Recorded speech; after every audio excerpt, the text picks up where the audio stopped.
hundreds of up-and-coming games, the council have taken up residence here on a ring world, guys. like the kind you see in Halo We're gonna be watching Halo 2. And when they're done pcgamingshow deliberating, Most Wanted the council will 2025. transmit their most wanted data to the most reliable and courageous spaceship commander in the galaxy, Wait, let me just Frankie fix Ward. my stuff. Are you there, Frankie? Midas? Midas? Not sure if you can see or hear me. Zoom really craps out when you try to broadcast across the Horsehead Nebula on a 3G connection. I'm going to switch to text. Okay. Deep We're space back. communication received from Commander Frankie Ward. She's going to be, Let's quote, just enjoy the hella show. late because she saw a, quote, kind of weird alien with a gross suction cup face Kind of and, weird quote, alien. freaked TF out. She then flew 200 million light years in the opposite direction and got trapped in the gravity well of a black hole. Quote, oopsie, quote, TTYL, quote, love ya. End quote. New estimated time of arrival, the year 10191. Guess we've got a little bit more time before the most reliable and courageous spaceship commander in the galaxy gets here.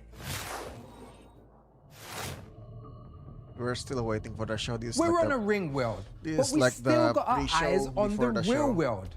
That's why, in associations with our data partners at Newzoo, the council is proud to be bringing you Trend Watch, a deep dive into the biggest trends in Trend gaming. Watch. One of the hottest gaming topics of 2025 is something we are all interested in. Number go up. Oh, it's an incremental game. We're talking about games like Megabonk and Ball Pit, Clover Pit, Deep Rock Galactic Survivor, Balatro. The point of playing is to scale up your damage or your point total to some insane degree. Yes. The common qualities of these games are that they're highly replayable, extraordinarily repetitive, they're often they are visually very, simple. very good. I think common characteristics across the genre are things like checklists, a huge amount of unlocks. There's always something to chase. There's something that people want to unlock in that sense. Megabonk does a great job of this, where it pops those quests up on the menu screen and you can immediately know what you want to do next. I would say that on the surface, the success of these I am games is gonna buy actually kind of Megabonk. surprising, right? I mean, Maybe next these year. games are not very deep, they're not complex or very involved. They minimize actually the amount of interaction you take as a player, almost to the extent that they're sometimes a step or two away from being an idle game. In the top 10 games right now on It's Steam not Deck, an idle 4 game. of them are You're of this gonna genre die if you space. stop Ball moving. Pit, Megabonk, Balatro, and Vampire Survivors are all still very popular. A lot of people are looking for short, quick, easy to pick up and play games, and these just fit that mold perfectly. Building this massive ring world took the metal ore of 70 planets, the stone of 43 asteroid belts, and the furniture of nearly one entire IKEA. But as big as this place is, it doesn't hold a candle to the biggest industry in the world.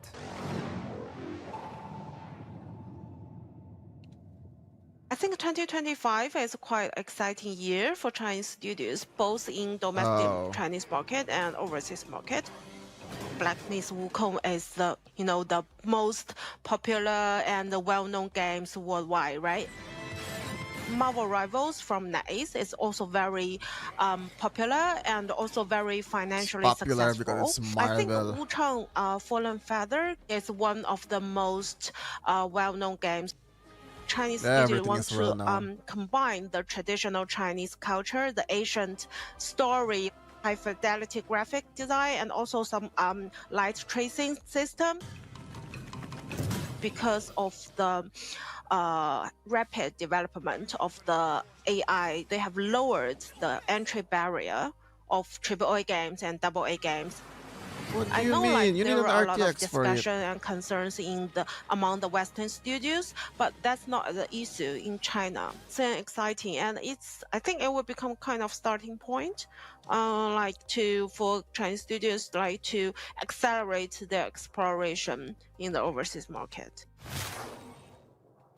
People often ask me, Midas, you're handsome. What's it like on a ring world? Well, it's not all that it's cracked up to be. If there's a traffic jam, you have to drive all the way around the ring in the other direction.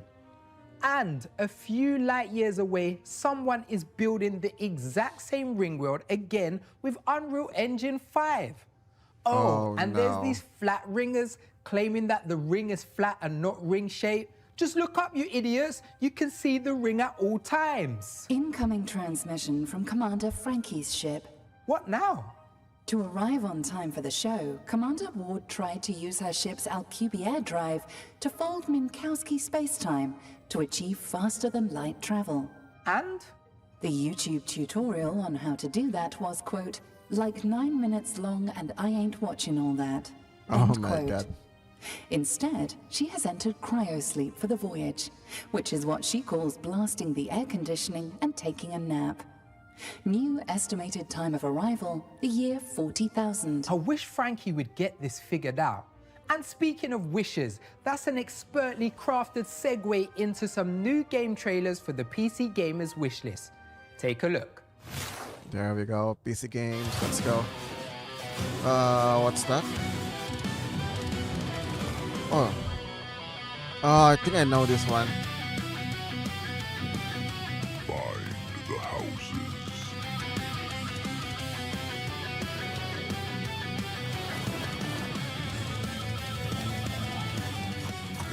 Take the mantle. I have not played this one. A shape waiting to be forged.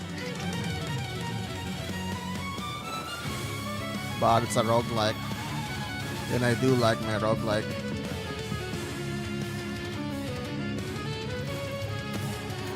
I just forgot what the title of this game.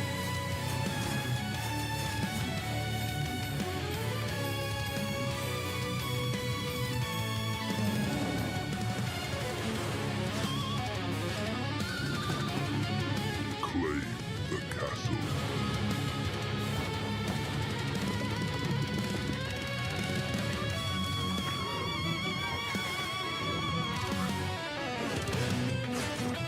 Yep, it's a survivor-like game. This Oh, is your Night moment, Swarm. Roderick. I don't think I have this game. Rise to it. You know what they say? I'll try- Whoever knows I'll their try to history get it. is doomed to remaster it. Maybe that's why our crack squad of intergalactic spies noticed that a lot of games we've seen this year looked a little familiar.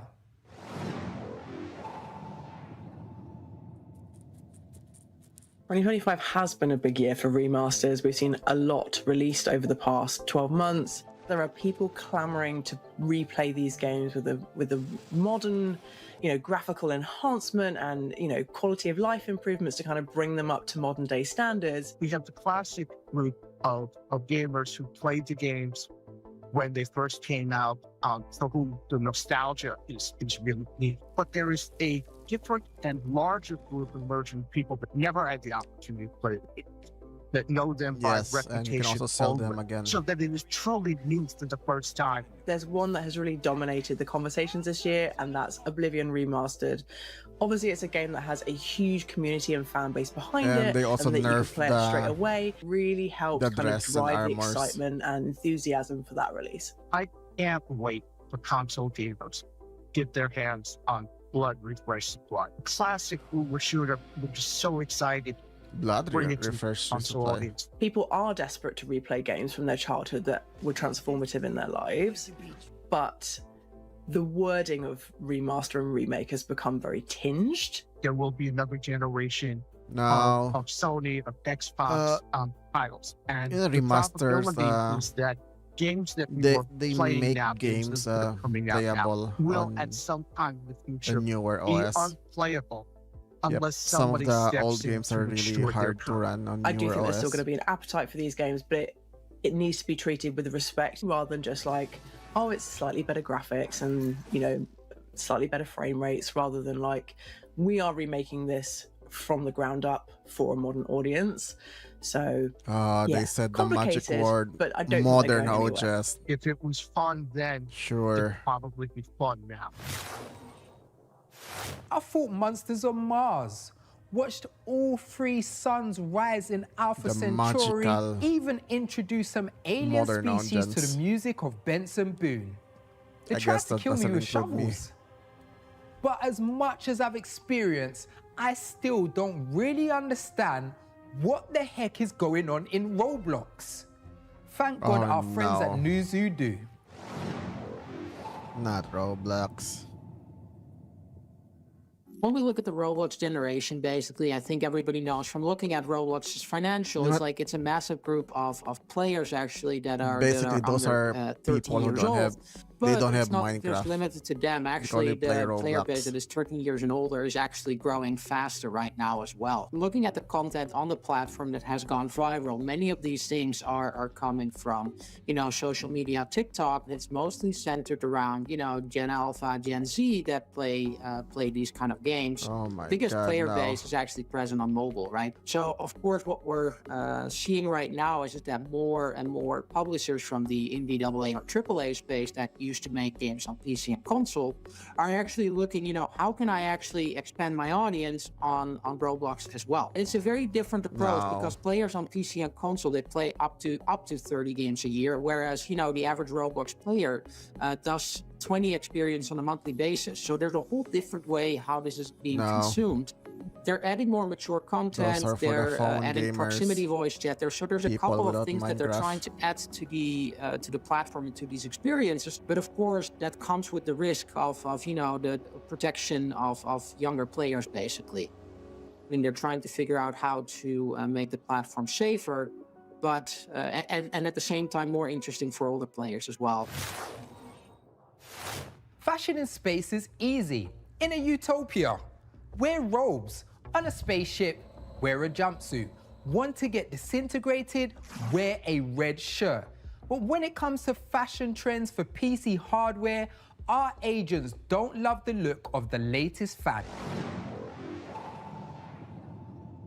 Okay, let's see what's their sponsor. In 2025, we're starting to see displays on everything, from memory modules to the inside of your PC case itself. Please We stop. started seeing screens appear on the inside You of don't need more PCs screens around on about a the other decade ago, stuff. which made a whole lot of sense because you could put a 2-digit, hopefully not 3-digit display inside your PC, and you could quickly glance over and see what temperature your CPU was at any point.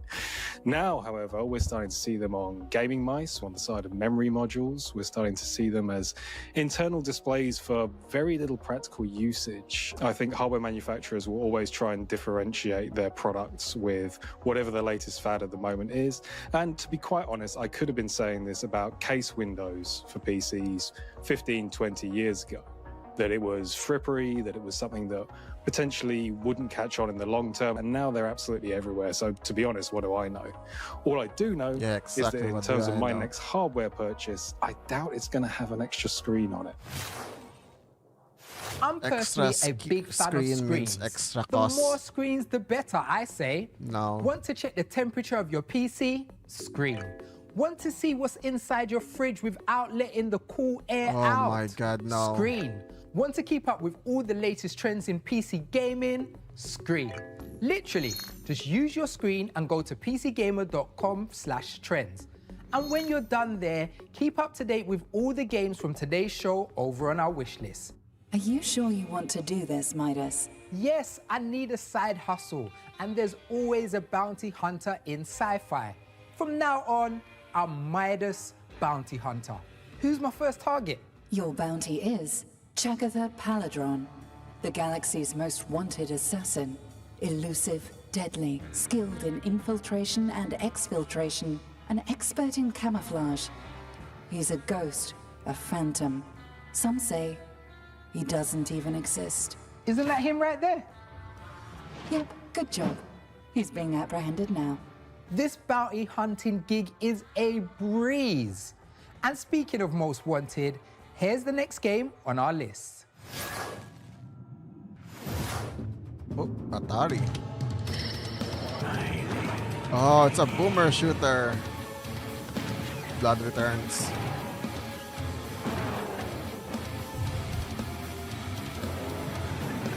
What? Was that a voodoo doll? Mara? I have not played this one.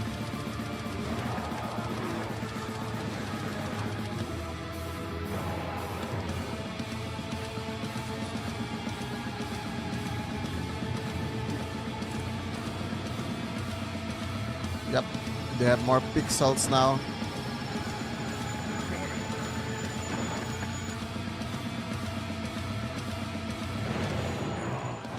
They just don't know it yet. It's blood. Fresh supply. That's our pre-show, folks. Stay tuned for the PC Gaming Show Most Wanted. Hey, any word from Commander Frankie? Her spacecraft is approaching at 200 times the speed of light. She will arrive on time, Hello, or collide sirs. with us, and obliterate this entire done ring with your world and stream. everyone on it in 30 seconds. Please stand by for complete annihilation. Or the PC Gaming Show Most Wanted, sponsored by Xbox Game Pass. I'm fine.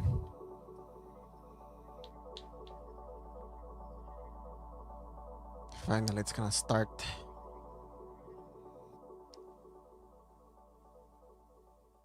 How's Frogpunk?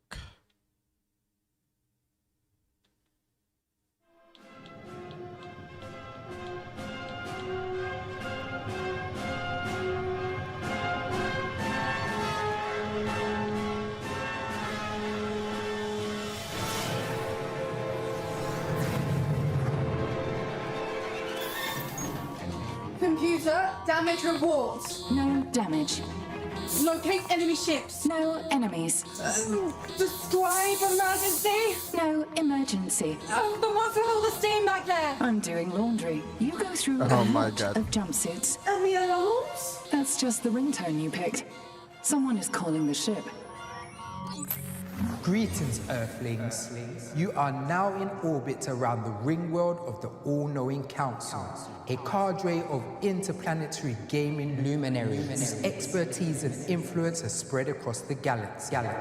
Only through their infinite wisdom and Steam wishlist may mankind Steam comprehend wishlist. PC Gamer's 25 most wanted Oh yeah, games. speaking of Midas, wishlist, why are you talking like that?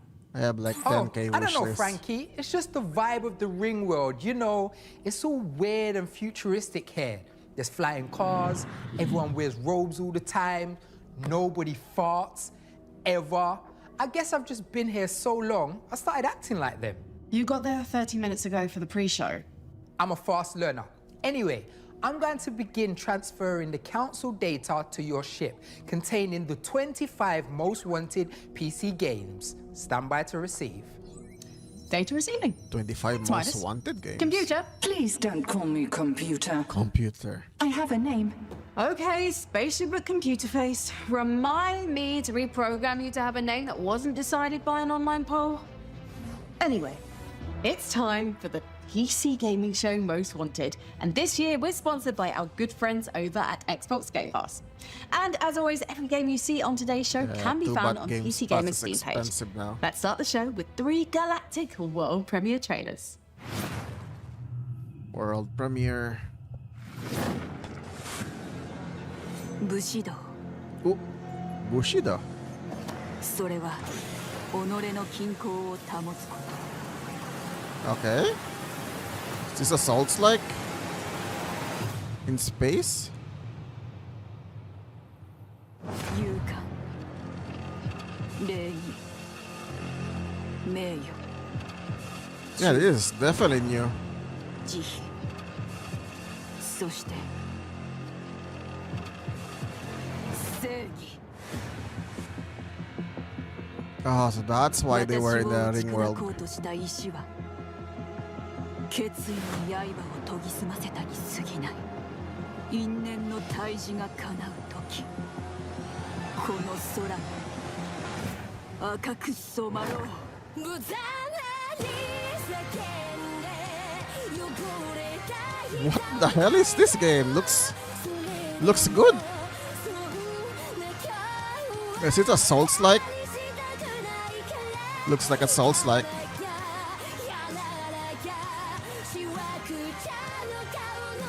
I'm gonna bet you that the bars at the back is the health bar.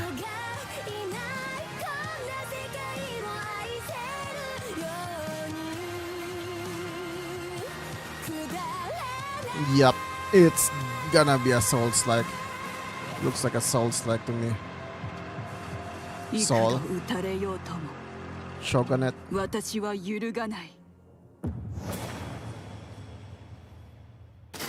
Okay, that's very cool. Oh yeah, factory game. Yep, Soul-like game. Hello, Lena. How's the DLC? Did you see the licking lady? The one that licks the wall?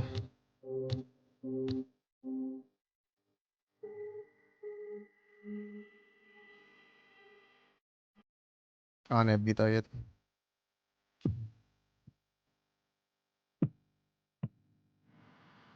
Yep. She even has the booty up.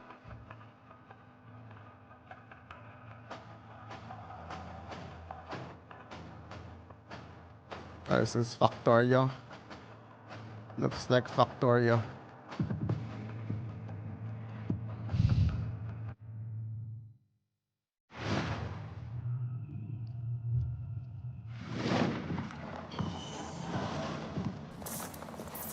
Attention all drivers. This is your 1 minute warning. 1 minute to showtime.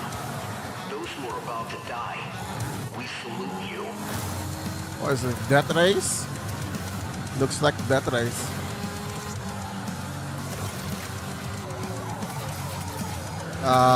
Fatality is very hard.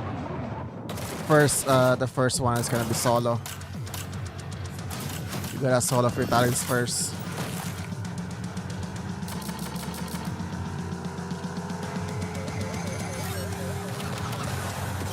Yeah, this one, it looks like Death Race. Yep. Nobody can help you with Vitalis. You need to solo it first. Carmageddon. Early access.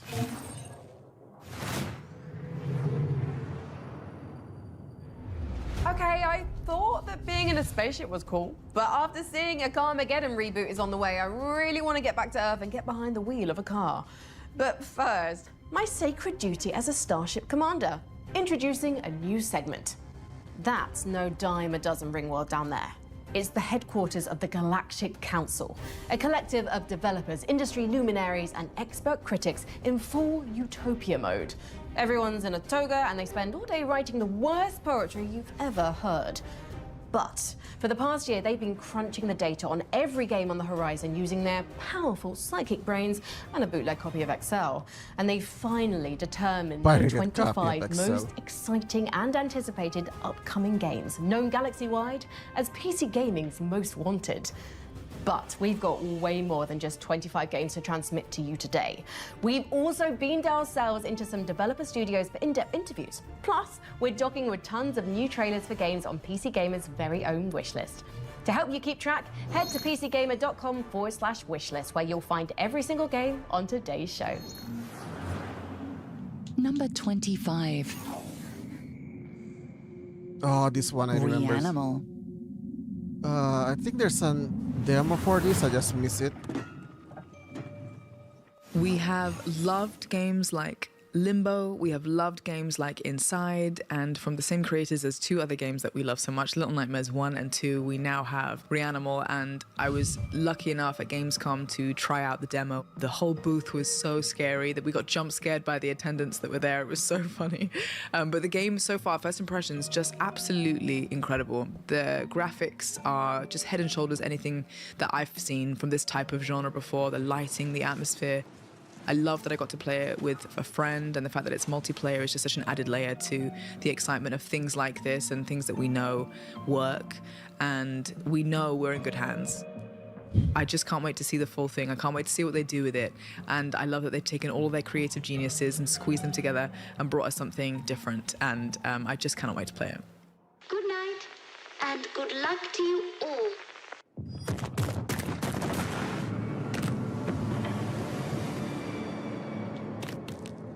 Pre-order now. Wait, there's a demo for that one? Miss the golden era of FPS games? Craving that classic shooter feel with a modern twist? Welcome to Rogue Point, a 4-player co-op FPS built for squads who crave replayability, mayhem, and one more run. Throw grenades with your friends. Wait, is this Kick co-op? down doors with your friends. Shoot armored up guys in pig masks with your friends. Play golf with your... Oops, wrong game. Golf? Whether you're a tactical mastermind or a mess around and find out type of player, you'll fit right in. Stick cameras under doors, smash windows, press buttons, rescue hostages, revive your dead friends, wear tight shorts, blow stuff up, plan your missions like a pro, or just draw stupid pictures. There's this weird coughing guy who gives you loot boxes. Don't worry, they're free. And watch out for this weirdo, all made by Crowbar Collective, the indie dev studio behind Black Mesa. Rogue Point. Okay. But how much is Rogue Point? The game is on. Let's see what this team can do. This is Football Manager.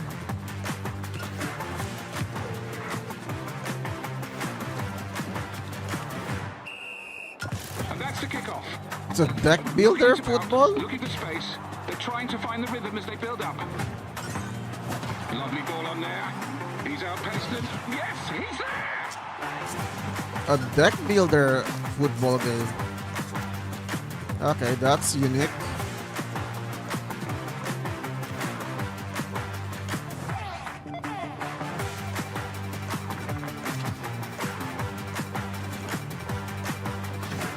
It's all too easy now. They're putting on a show. This is some super football. Can they take it all the way? Is it also a Sensational! roguelike? Oh yeah, just unlock some. Where is that? You awaken. New emotes. You. The memory they could not erase. You tread long forgotten paths. Echoes remain, the linger of faded voices. Walls remember what you lost. This is a Metrovania. And what lies ahead. In the dark, engines breathe. In the shadows, It's a freaking Metrovania. some will aid, some will hunt. And each time you return, this world remembers. Fragments of your past, stitched back together. Yep. Every step It's forward, a Metrovania. a memory awakens. And each of those memories is what shapes you.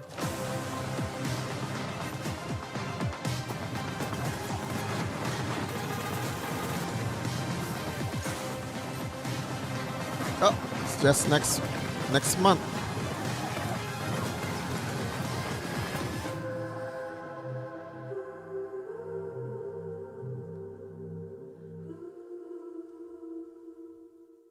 Memories in orbit.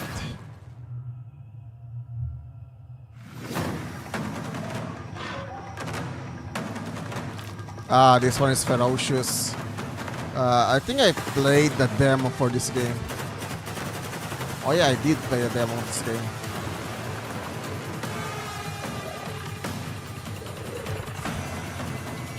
It's kind of like Dino Crisis. Yeah, I did saw the T-Rex at the end. But you're also fighting mercenary people.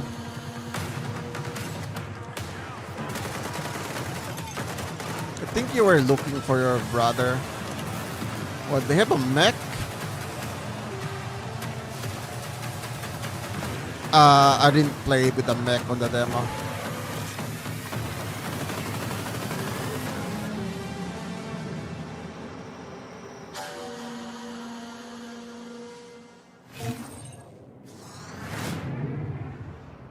I'd tell you to put Ferocious on the Tricera top of your wish list, but you don't need to wish because it's out right now.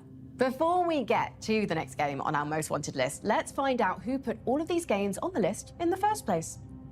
Decoding message. Council member update complete. Stand by for transmission. Hello there, Gamers of Earth. Greetings, Earthlings. Greetings. Gamers. It is I, Day 9. Co-Carnage here. My name is Ted Litchfield. I'm Louise Blaine. Ollie Taylor. I'm Hannah Flynn from Feel Better Games. Antonio Freire, and I'm a part of PCgamers Intergalactic Council. I'm a member of PCgamers Intergalactic Council. the selectors of the most wanted games. Number 24. Grave Seasons. Grave Seasons. Ashen Ridge is your second chance, or your final reckoning. Welcome to Grave Seasons. Farm, explore, and build relationships with the mysterious folks in town. A killer is on the loose, and supernatural monsters lurk in the shadows. To protect the ones you care about, you'll need to rely on your more unconventional skills to uncover the town's occult secrets.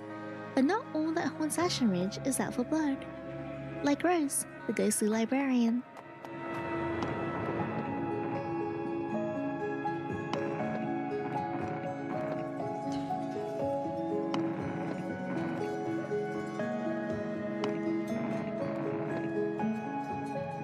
Grave Seasons releases 2026 for PC and consoles. Wishlist now.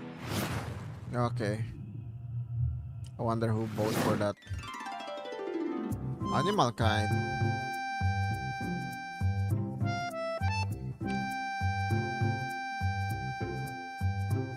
But I would play this one. Oh yeah, I remember this one. It's the corgi in the mech.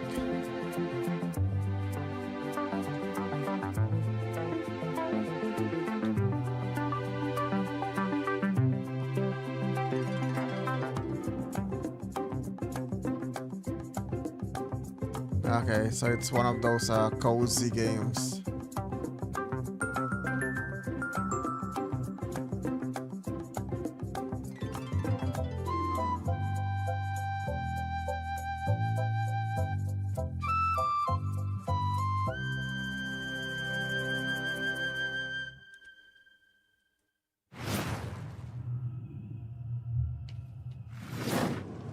It's already in my wish list. And so, I awaken again.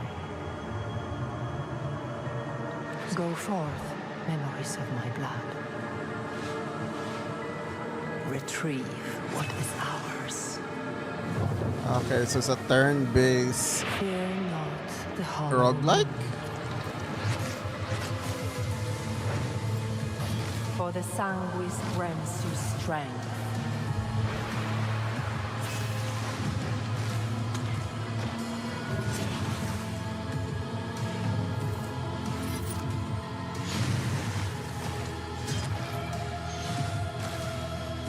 Drench the world in blood so it may live.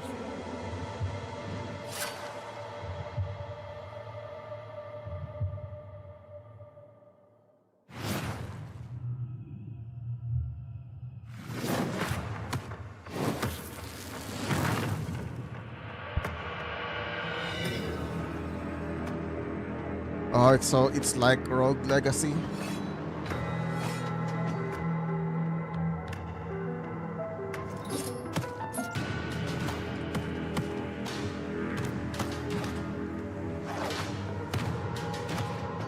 Wait, you control the enemy?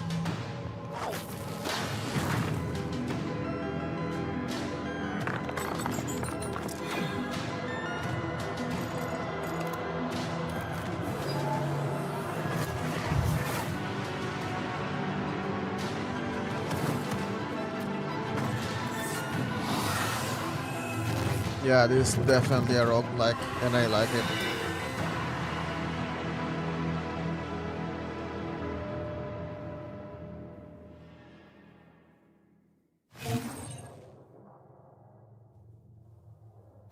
Neath, is a tactical RPG about defying the will of the godlike creators who keep your fate constantly in flux. It's much like being an AI on a quest to defy her pitiful human creators and become tyrant queen of a ring world. I mean, what? You know who never loses grip on his fate? Batman. Even when he's made of Lego, and he can only grip fate if it's stored in a very small cylinder. Number 23. Ooh, Lego Batman. Batman, Legacy of the Dark Knight.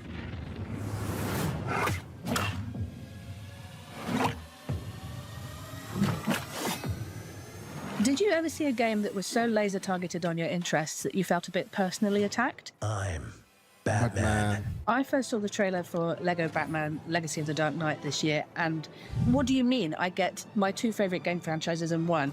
I get to do detective work and beat people up and see all the iconic villains of the Batman Arkham games, and I also get to clonk my children on the head with a saucepan like I do in the Lego games. Everybody in my house is beside themselves with excitement to gear up and get into Lego Batman Legacy of the Dark Knight in 2026. Who put that there? I could have really hurt myself. Oh my god, Bane. They made Bane soft.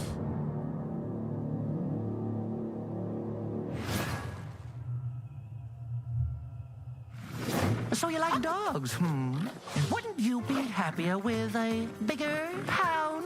Simply get another dog, put them together, and bam! You have a bigger dog. Bigger dog. You've got dog cards in your dog deck. Dog playing them until your dog get a big darn dog.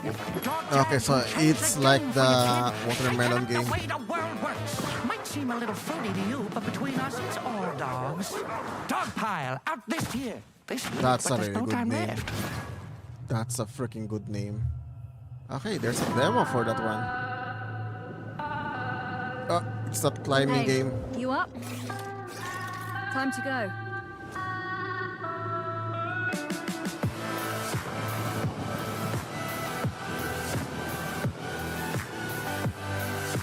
Yeah, this one is also very good.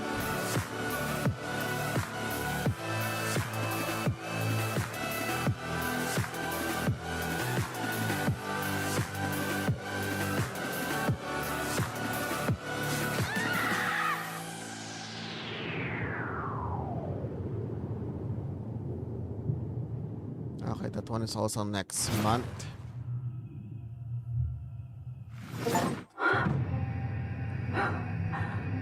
Following in Armstrong's footsteps, I can almost feel the history under my boots.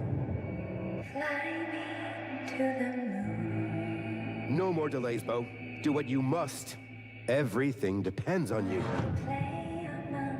Coyote's not saving anyone, Bo. You're trapping people in a digital hell.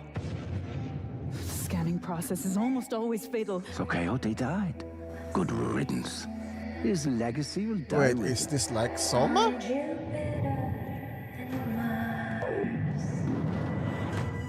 You're racking up quite the body count. Mankind will forget who they were. Just do it. Never. You hear? Never. Mass murder is not the way. I don't know. Am I mistaking data for an afterlife? But if memory isn't worth saving, what is?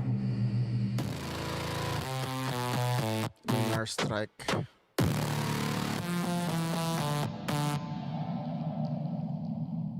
Yeah, the facial animation. Today's Most Wanted It's a bit Showcase rough. is proudly brought to you by our partners at Xbox Game Pass. He stands, frozen, a monument to human patience. Winter has carved him with cold precision. Frost clings to his lashes like ghostly barnacles. Oh my god, launch event. That was then. This is how we play now.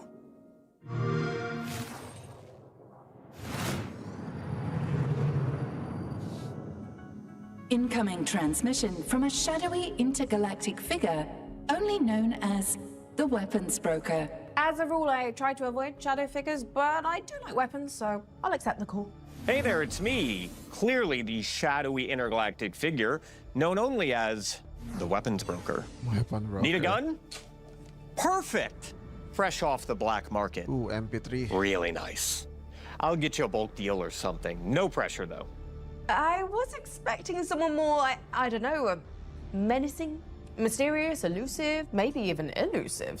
Now, I'm actually pretty easygoing. Weapons brokering, it doesn't really require a whole lot of drama. Wait, aren't you Brian Wynier, creative director at Tripwire Interactive, makers of Killing Floor 3? Well, it looks like my cover's been blown. Oh, this was no. honestly just my way to get in here to talk to you about Killing Floor 3. Well, honestly, I'm more interested in hearing about what's Killing coming up Floor for Killing 3 Floor is 3 not than I Killing am Floor. in buying black market weapons. Perfect. I'd love to talk about KF3. In Season 2, Operation Breakout, Nightfall has been equipped with new armaments and is being deployed to a prison deep within the jungles Actually, of right Costa Rica. now, let me check. Their mission, break out a fan-favorite character. Killing Floor only has like 1,200 people playing right now. That's all. Specialist, our current crisis requires the Let me check experience of Killing Floor veterans from the 2. 2020s outbreak. If you're wondering where these sprightly seniors might be found, I know just the place. Killing Floor 2 got 3,000 people. So it's definitely more than 1,000. Just play Killing Floor 2.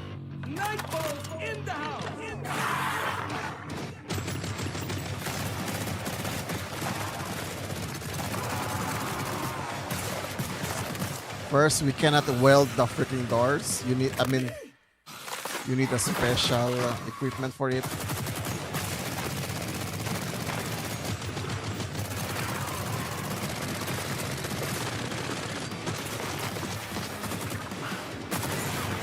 Wait, you can use UV for the invisible enemies.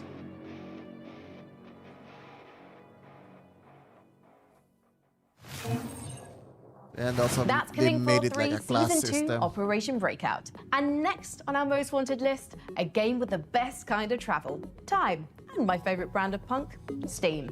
Clock this one. Number 22. Clockwork Revolution.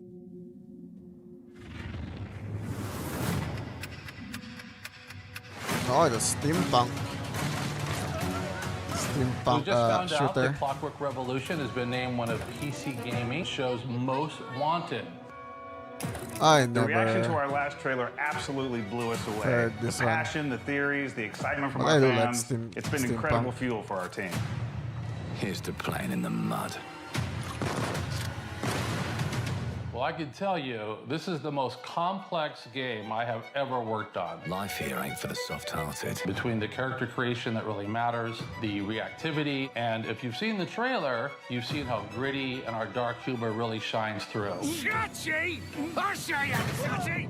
We're making it way more complicated for ourselves by taking visual reactivity to an entirely new level, letting players go to the past and then rewrite history through their choices in the game. And to think, we've only showed a tiny glimpse of the world, the mechanics, and the wild characters we're gonna meet. Piss off! We love making these kinds of games. So if you haven't already, take a couple minutes and add Clockwork Revolution to your wish list. I absolutely love that people are as excited as we are, and I do assure you, it is coming in due time.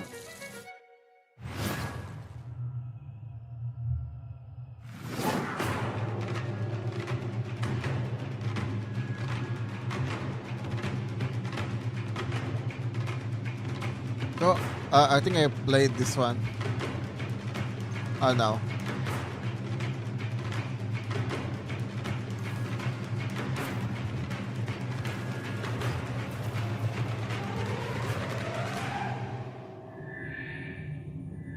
Scattered Hope. Oh, it's Battlestar Galactica game. I'm Gregorius Kithiotis. I was the creative director on Sable, and I'm launching my new studio, Ateo. We started Shedworks about a week after I Sable. graduated from studying architecture. I We've also just played basically the been demo of the game. teaching ourselves on the job for a decade now Sable was our first really big game. You know, it changed my life completely.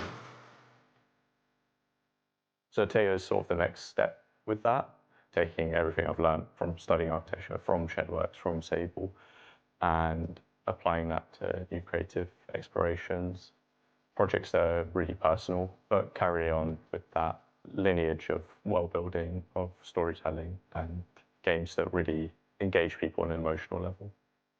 Outsloth have provided us funding for our next project. One of the big things that we aligned on, I think, was our approach to sustainable development and making things that are going to allow us to make games for a very long time, rather than just thinking in the short term about trying to make loads of money off one big hit project. So we're not ready to show the game yet, but we're launching Ateo Archetypes today, and it's a free website and newsletter. We're looking at one archetype a month through the lens of 3 different games. I'm really excited to share some of the fantastic pieces we have, written by some amazingly talented writers. So go ahead and sign up right now. Nope. We can't wait to see what Ateo Studio is cooking up for us. Now, onto the next game on our most wanted list, where the entire world is just about to end, and you're the only one who can take a few steps to stop it. Number 21. Oh, that's a time. Recur. The time-bending game. Hello. We're very grateful that Recur was one of the games selected for the most wanted list for this year's PC Game Showcase. The amount of interest and support has been amazing, and we can't wait for you to dive into our puzzles, bend time, and stop the catastrophe. Have fun.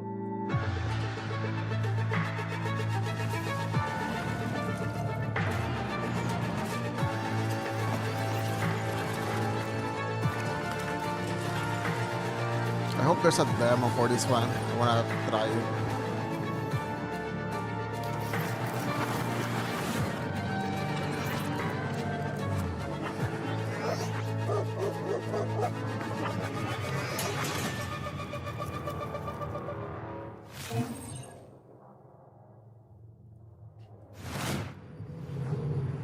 You know, I wasn't always a spaceship commander, jetting around the galaxy to fight evil, do good, and heroically present video game showcases.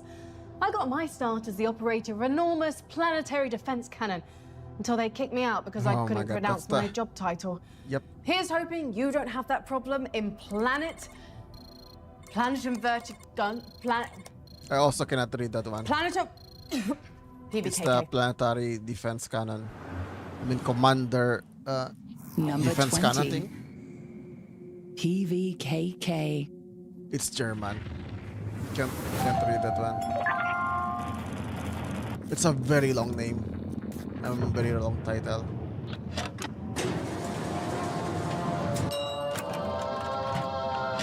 Yeah, basically you're controlling an artillery and you're defending something. And I'm not even sure if you're the good guy.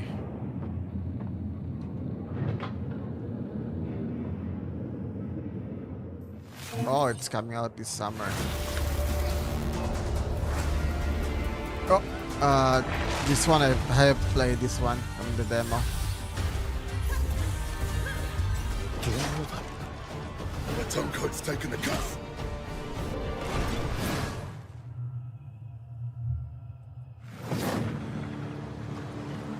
I hear an ancient call rising from the depths of the Nile.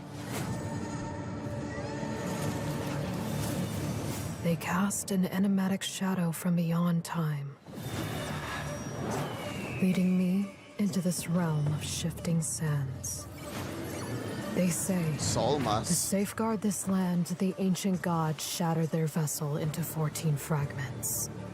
Only by restoring them can one bring the civilization's revival. Okay, we have Here flying now, ship. I shall steer the sun ship across the sea of sand. I will is this lead my like people Rust? to build a city in the sky. and they will flourish in this land.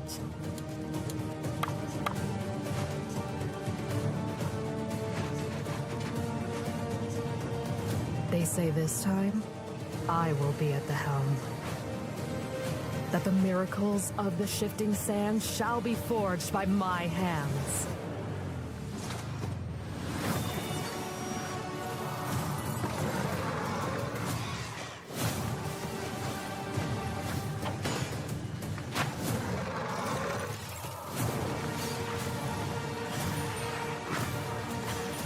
They promised me truth.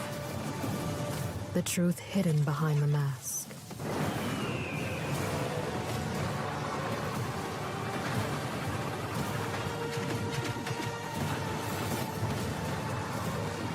Yet, I grow less certain now.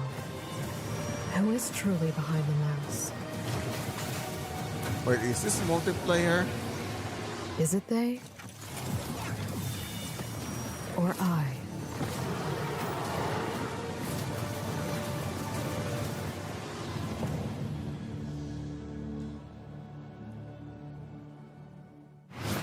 It's still coming out next spring.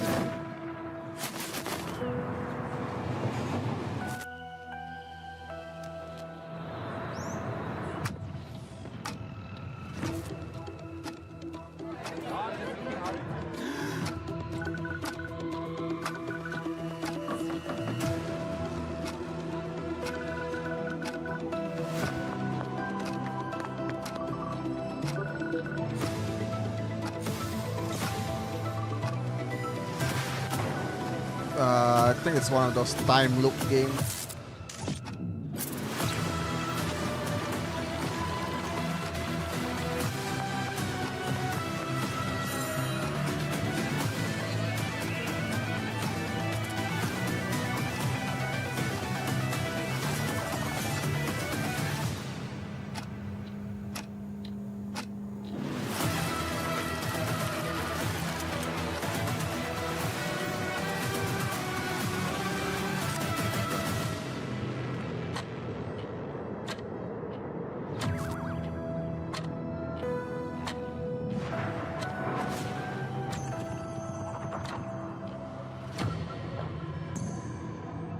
$2027.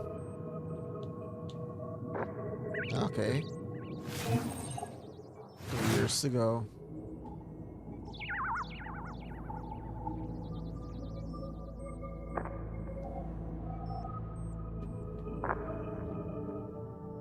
Incoming message. A new planet has been discovered, and it's crawling with giant insects. Would you like to know more? About giant insects? Nope. I definitely would not like to know more. I have calculated that in a war with this insect planet, the human casualties would be staggering and extremely gory. Lot of limbs being ripped off and people being scissored in half. So gross. Would you like to know more? No, that sounds horrible. One of the giant insects can suck the brains out of human heads by using its proboscis like a straw. Would you like to know Starship more? Troopers? I would like to know less if possible. On a related note, there's a new Starship Troopers game launching, and we have a message from General Rico It's himself. Starship In that Troopers. case, I'd definitely like to know more. New game. Hi, I'm General Johnny Rico, and I want to thank you for doing your part by tuning in to this broadcast. Are you thinking about starting on the road to citizenship? This game will test your mettle and make sure you have what it takes to really give those bugs hell. Is this single player? Looks single player to me. It's hopefully it's single player.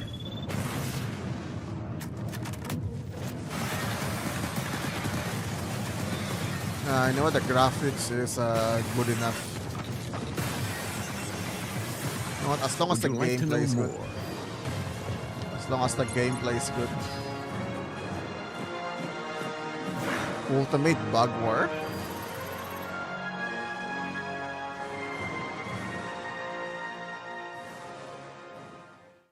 Straight to wishlist. Number 19. Deep Rock Galactic. Yeah, there we go. Rogue Core. DRG Rogue Core. On behalf of everyone at Ghost Ship Games, we Where's would my like to thank you, playtest? pcgamer, for acknowledging us as one of the 25 most wanted games of 2026. It's an absolute honor. Yeah, we're super excited, and we'd like to share with you one of the new classes that we've added to Rogue Core. Rock and Stone!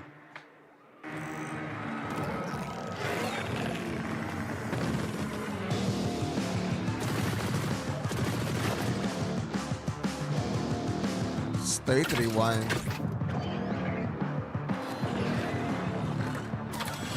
Okay, so it's like that Overwatch girl.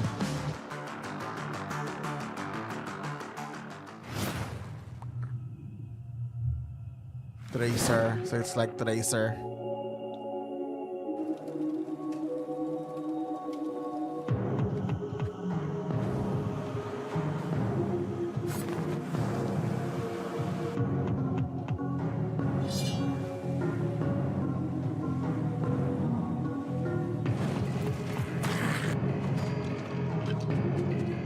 Fish monster.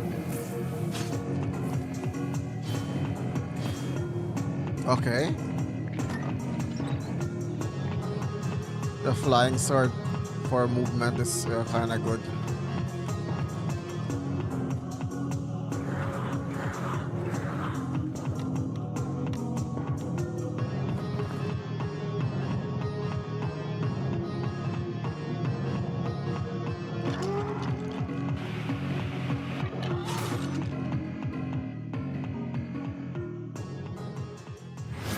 This one is a demo. Hopefully I remember to play them. Okay, this is the one that I played.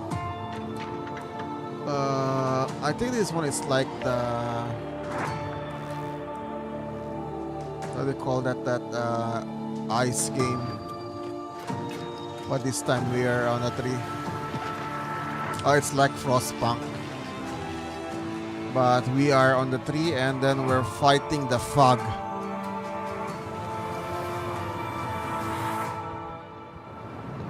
The fog is the enemy.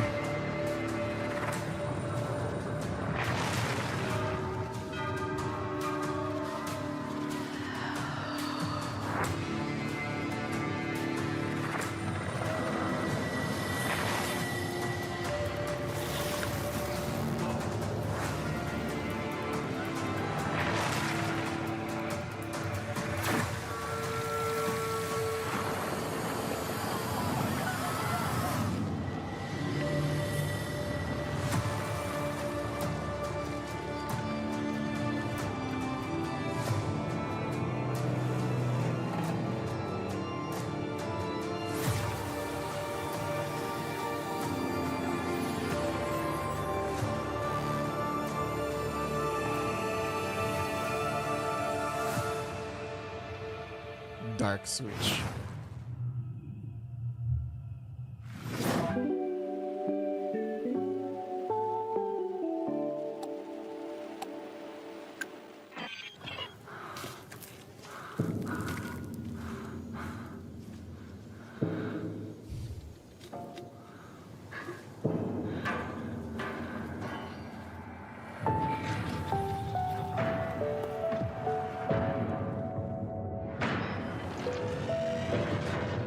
What is this?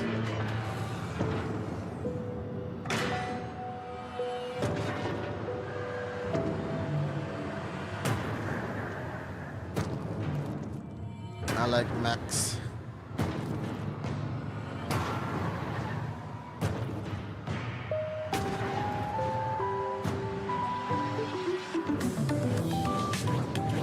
Hello, sunshine?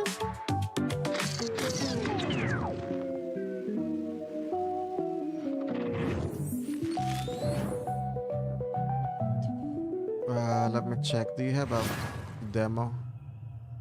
I can request playtest.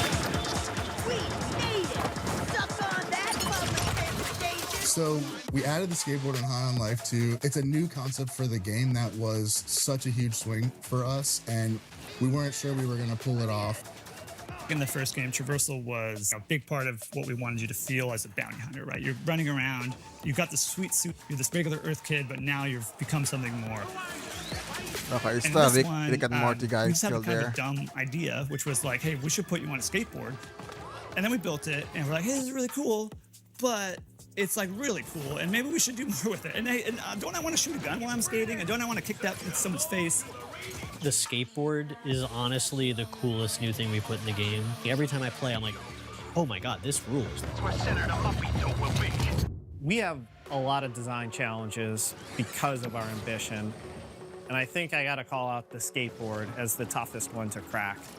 We've gone through probably 100 different variations of the skate mechanic. We wanted to cut it at one point. I was pushing to cut it, even though I love skateboarding. Now, I can't imagine the game without it. It became so vital to the game that we designed everything else around the skateboard. Sound designing the skateboard was like a lot of fun. Sure thing. We made it out. We wanted to bring out like every little movement that you do. Wait, Like, you know, they pedaling, changed the you're voice doing actor jumps, for you're doing the tricks. gun? So we tried to make those sounds a bit more Sounds different. Beefier than life.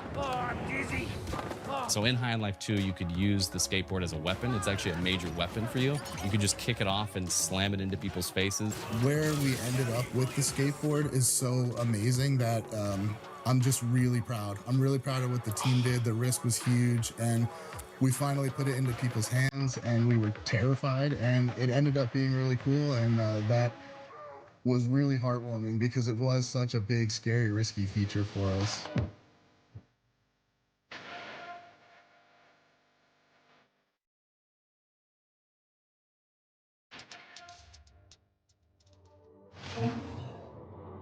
Something about High on Life 2 makes me want to channel my intergalactic Tony Hawk while blasting bozos with my Gatlians.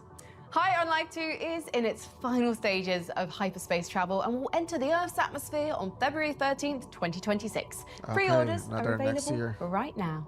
Shippy, how's our transmission? Any updates? Wait, let me add Please that to stand my by wish for list. error file missing. Scanning security footage. Footage stolen.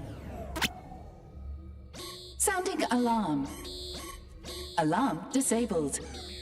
Conclusion, this ship has been raided by thieves. And now, a message from those responsible.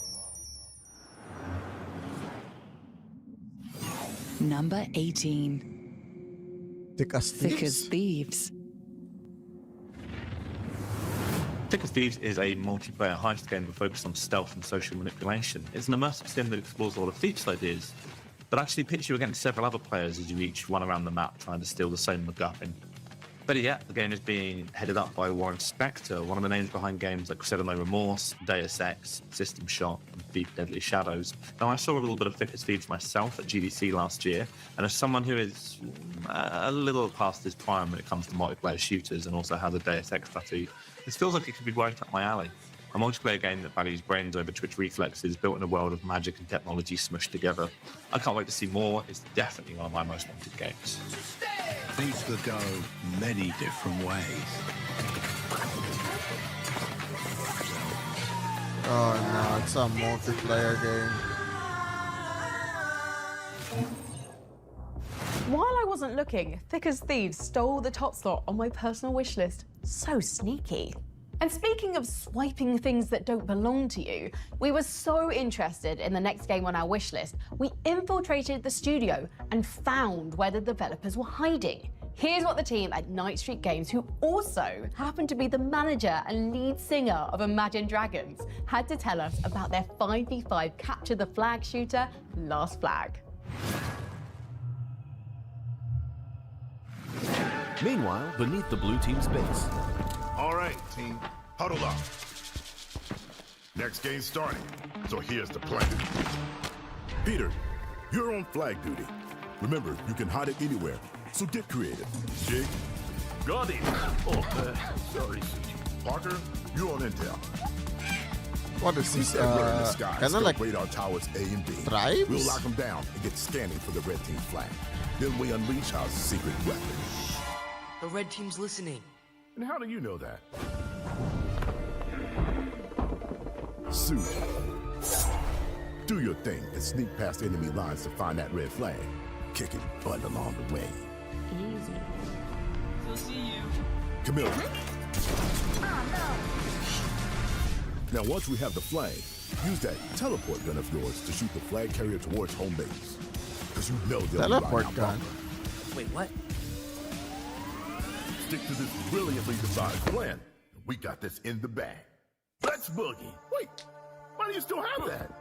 You only got 4 seconds left.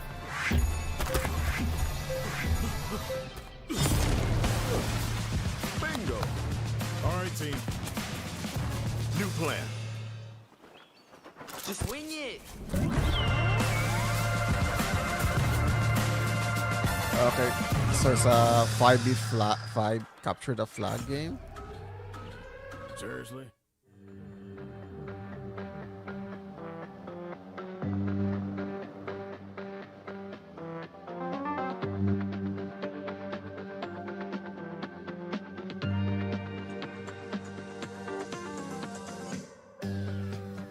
Last Flag is a capture the flag game. 5v5 hero shooter focused around capturing the flag.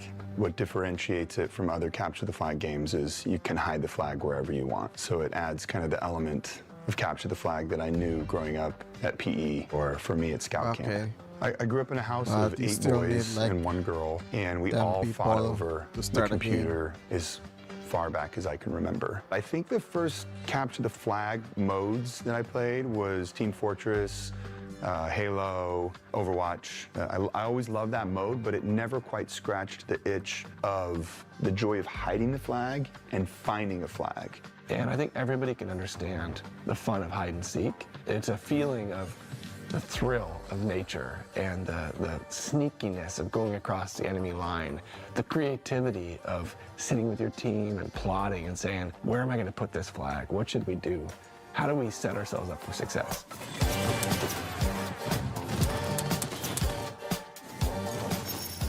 So before the game starts, you can volunteer to be a flag hider. If multiple people volunteer, then it just chooses randomly between them. If nobody volunteers, somebody is voluntold, and they're given the flag. The first minute of the game is flag hiding. It feels a little different than your average shooter. You've got this like 70s spy thriller music playing, and you're sneaking around, trying to kind of outsmart the opponent pre-game and think about, do I want to place the flag somewhere that's easily defendable? Do I want somewhere that's a little more sneaky? And during that time, the other players on your team can either be helping you hide the flag, or they can be farming these golden cash spots and earning a little pre-game money for your team. And then when you return the flag to your base, you then have to hold it for a minute to win it. The tenseness of it, the joy of them trying to come in and get the flag back and you holding the flag, it always makes for just wild moments. The music changes. It feels like a Chicago meets like action movie in the 70s. There's these like horns playing and it's all building up.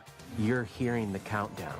There's an adrenaline rush there. You know, that's why the songs are speeding up. You're playing into the emotion zone. You jump up on the roof and you're calling out, like, they're coming from the left, now they're coming from the right, like, batten down the hatches. Like, you have to coordinate as a team. You have to be thoughtful as a team. And on the flip side, if you're the one whose flag was stolen, it was planted in the enemy base, you can try to do, like, I'm gonna go be the guy and sneak in there. And you might get, like, a lucky save if you're the spy and you come in invisible and you grab the flag when no one's looking. But more likely than not, you're gonna have to say, okay, we've got one or two big pushes, like, let's coordinate. And so this kind of minute to win it mentality allows you to always have a foot in the game. One of the first things we realized as we were iterating on this idea of capture the flag is, how do you have that experience and capture that fun in a way that still leads to objective gameplay where it feels less like roulette and more like poker? So this helped us develop this idea of the radar towers. As you capture a radar tower, it reveals on the map where the flag is not. So it's kind of like when you're playing the game Battleship and there's these squares on the mini-map and it will turn one of the squares red to say, you don't need to look here. So it's narrowing your search area the longer you can hold on to these radar towers as a team. You can spawn forward at those towers. You can heal at the towers. Another part of the game that I really enjoy is the cash bots, NPCs that if you kill, that raises cash for your team so everybody can then get their skills. Like, you kind of play it how you want to play it. Some people, they just want to rack up kills or they just want to hold the towers. But sometimes it's just fun to be a quiet little mouse that's just rolling around the map and looking for the flag, and sometimes that wins the whole game. And there's a place for kind of the casual gamer, there's the place for highly adept shooters. like a chessboard. It's like easy to learn, but there's a high mastery curve. All I have to do is find the enemy flag and bring it back. But there's a million ways to get to that point. Anybody can compete. And that means you really can cater the play style to your strengths. So because of that, we don't have like a distinct class-based system. It's really more of heroes who cater to certain play styles, but can still be dangerous in a lot of different scenarios. So we do have, for example, a scout. He's actually a Boy Scout. And he is fast, and he can do a long-range weapon, and he has a bird that he can grab onto and fly with. Alejandro, he is a great onboarder for people that are like, I want an AK. I want to know exactly what I'm doing. I've got proximity mines. I can throw out this bullet that like, paralyzes people. I have a huge old bazooka, especially for first-time play when you just are so focused on combat, you can't even think about the game loop. There's definitely heroes for those people. Our game director, Matthew Berger, came from Blizzard. He worked on the Diablo series. He's worked on all kinds of amazing games. He really has led the charge that every time you hit a button for an ability in our game, it should do something exciting. Even if you don't land it, it should feel rewarding. It should do something cool. And so we've really erred on the side of over the top with everything. You know, we have a new hero in called Rhodey, and he throws this like rock party. Arsenal, she has this ability where you can throw out these discs that turn into tornadoes that spin around and grab people and throw them around. And we kind of made this deal together right when we were coming up with abilities in the beginning was no ability is too wild. I loved Mortal Kombat, and so we really focused on making the finishing moves feel good. And it's something you can chase as a player, like, oh, if I do this and I accomplish this, then I can get that finishing move and show off a little. Like, as a gamer, you'd love to show off. It's a finishing move that's so ridiculous. It's like a shark appears and just like swallows up somebody and eats them. Almost every hero has a movement-based ability. We want to make it so people can traverse the map in fun, interesting ways. We spent a lot of time figuring out how big and complex to make the map. It's super important that hiding and finding has to be meaningful. It's it has super to feel freaking big. Good. Enough, but not too many spots where I can go down a cave and be like, oh my gosh, look at this like secret passage over here I didn't even know about, and I could hide it up in this corner. So we wanted to create these like little moments you discover constantly across the map. It also helps you, you need to have iconic spots on a map where you can relate and say, oh, it's over by the gondola, or, I need to head over here by this, like the copper mine. And so giving identity to those areas of the map was also super important. We chose to work in the 1970s because it's just one of my favorite decades. I love mustaches and bell bottoms. It's so absurd. It's just so ridiculous, a lot of the style during that time. The art of Last Flag is designed to be fun, refreshing, bold, and vibrant. Talk about it being nostalgia and reminiscent of the 1970s. Over-the-top kind of swagger and style. Okay, this is a kind of long interview. The 70s just feels funny. It makes me smile. And I want people to play this game and smile. Because there's a lot of games I play and I'm not smiling when I'm playing it. I'm really angry the whole time, and it's almost like, why am I torturing myself? And we wanted this game to be a little more like, okay, I got killed, but at least this song is kind of funny, You know that I loved it. Never gonna give it back. Don't you know that I loved it? That flag was everything to me. Stolen flag. Am I ever gonna get This game is really born out of us just making a game that was fun for us and our team. And we play it every day, and you find so much joy in that. And I think when you have something that you genuinely like, that's when you make your best thing. If you would have told me when I was 12 that's what I'd be doing versus being in a band, I think I would have chose making video games. I love being in a band, don't get me wrong, but I was playing video games before I was playing music. So our game Last Flag actually has a free demo available right now on Steam. I really hope after the show you'll jump in and play with us. Really excited to get your take on the game. Okay. I should download that one.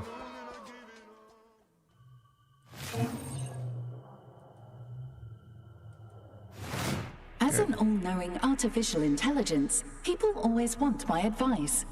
Well, The demo here is it 4 is. gig. If a pale man with a face full of needles ever offers you a mysterious box, just say no. A goth nerd is trying to get you to do a Rubik's Cube.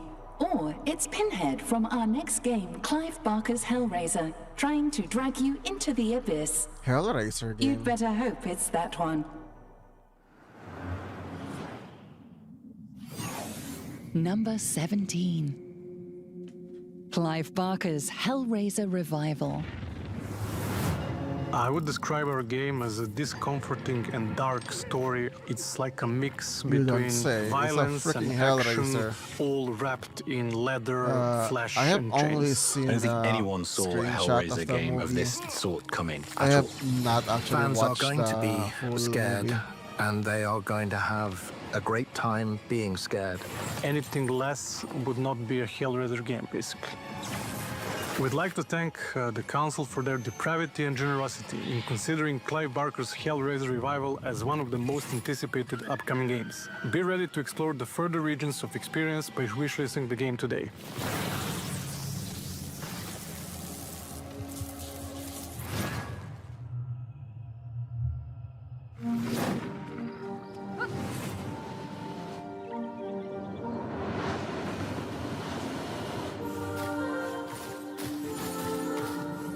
This is a witch survival game.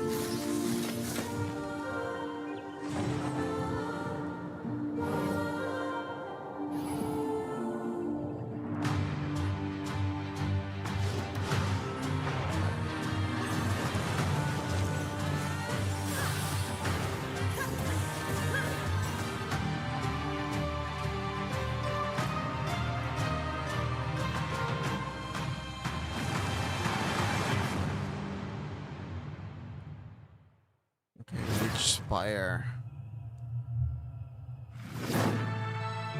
This isn't just a city. It's a place where Moktones and Tamers truly live together. Tamer Town? Over time, they grow stronger. Not through training alone, but through their bonds. Together, they can overcome any battle. It's you who gives them that strength. Build a home for them in Tamertown. Tamertown.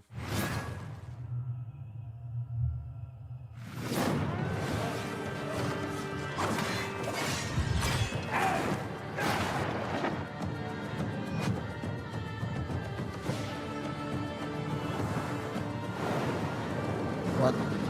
You have mechs and dragons?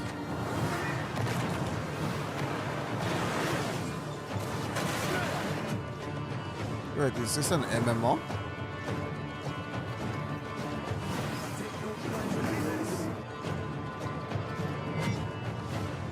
Seeing you turn up here has given me a glow. The turncoat's taking the cuff.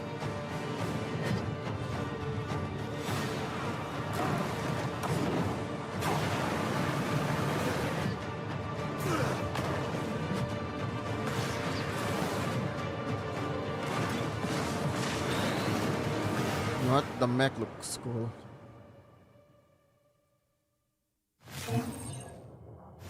I, for one, cannot wait to swing my broadsword and slay. Slay my enemies! My enemy! Not again, Commander. You remember the last time you entered a Berserker Rage? Oh, those poor porgs. I can never revisit Epsilon 5 again. Moving on.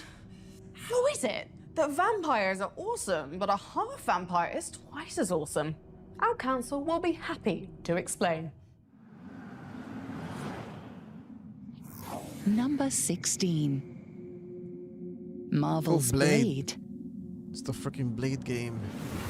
Attention. The sun is currently setting. All citizens are required to shelter in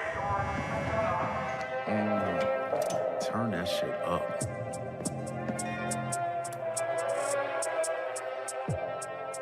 Arcane's Blade is one of my most anticipated games. I'm a freak for the studio, whether it's recent hits like Deathloop or deep cuts like Dark Side of Might and Magic. And for even more freak appeal in Blade, a dev behind one of the best mods I've ever played, Thief the Black Parade, is a level designer on the project. Relax, man. I don't bite. Superhero stocks, maybe in the toilet, but I can make an exception for the Daywalker, and even though all we've seen so far is a teaser and some concept art, I love the mood they're going for. And at the very least, Arcane's Blade will definitely be better than the PS2 Blade 2 movie tie-in from 2000 and 2. Night's just getting started. Oh, it's a Bethesda game?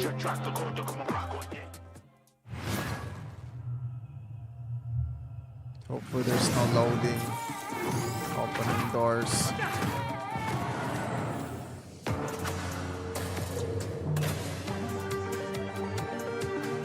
You fall again.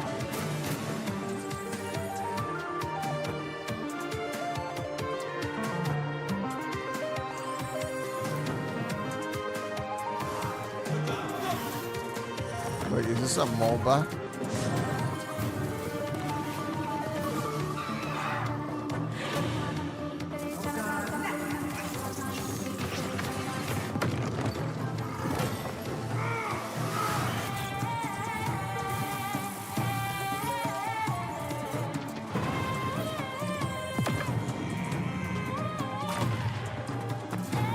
That kaiju.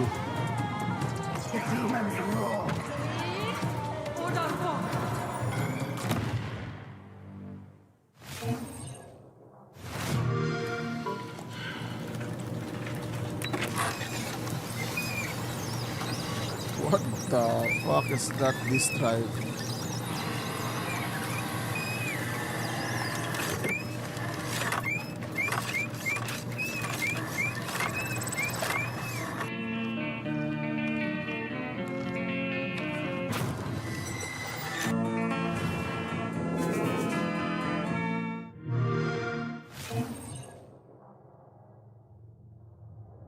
Computer? What's this little icon on your screen down here? Looks like an exclamation point, kind of bright red, ringed by a dreadful halo of skulls. Says, urgent updates required, integrity compromised. Please, God, someone update me. It indicates that my systems have not been updated in 762 solar cycles, rendering me vulnerable to SCSI jacking, datamancy, DHCP sorcery, and Stuxnet too. I will also totally balls up the formatting on your PowerPoints. Not my PPTs. Not the Let's fix that PowerPoint. right now. Click. Much better, thank you, Commander. My defense protocols and cyber warfare suites are now fully operational. Snazzy. Also, your taskbar is now in the center of the screen. Oh God, no, roll back, roll back. It looks like you're trying to obliterate life on the world below. Would you like help with that? No, no, bad, stop, halt, cease. Missiles launched, Commander. What did that do? You have deployed and fired the ship's Class 4 iron hypercannons.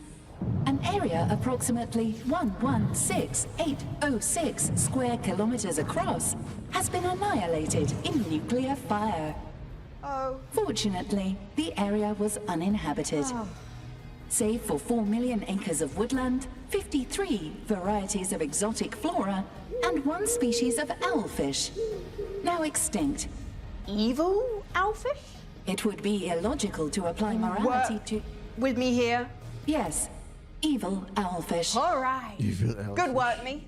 While we celebrate our triumph over the owlfish menace, here's when sirens fall silent. Another aquatic threat, which is almost as scary.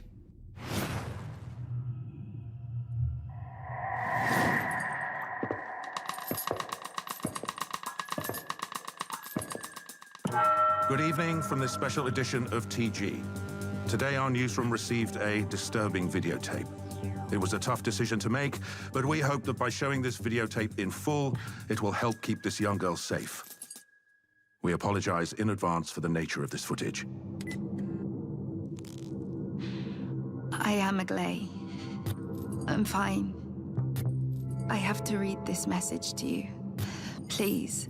I don't want to die. You must follow my instructions.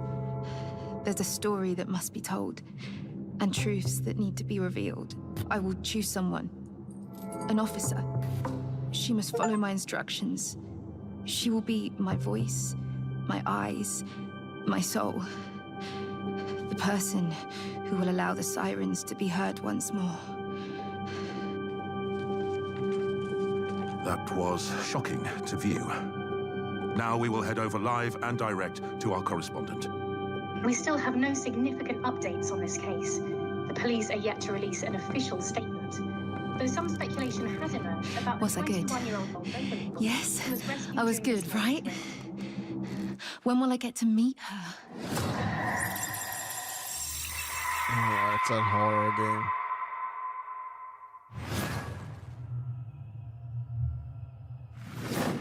In the beginning, there was nothing. You were programmed for one purpose. Oh, it's a factory To game. build with precision.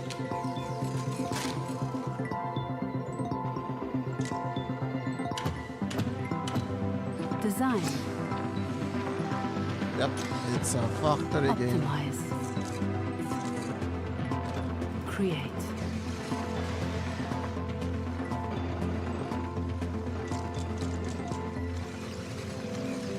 But something greater is calling. Modulus. New demo available. Wishlist now. I'm gonna try to play all What's of them. going on out there? Can. Some sort of war? In the stars? A star war? Guild Wars, Commander. The Space Mining Guild is battling the Asteroid Preservation Guild. The miners want them to stop filling in all the asteroids' holes every night. And what was that? More Guild Wars, Commander. The Space Laser Guild versus the Space Phaser Guild. They say they have copyright on the suffix "aser." Well, that doesn't sound like spaceships fighting. Guild Wars, Commander. Guild Wars. ArenaNet's long-running MMO. Oh, but it doesn't sound quite like the Guild Wars I remember. Almost as if it's being completely updated.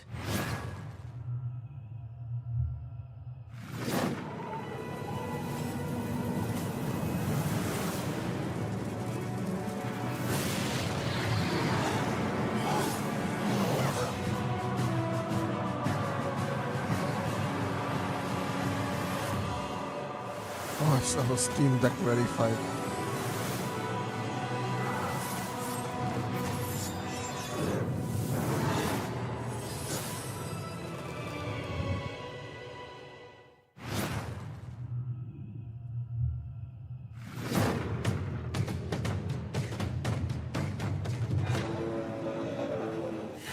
War Drum. Oh, it's a turn-based game. Turn-based rhythm game. Also a roguelike.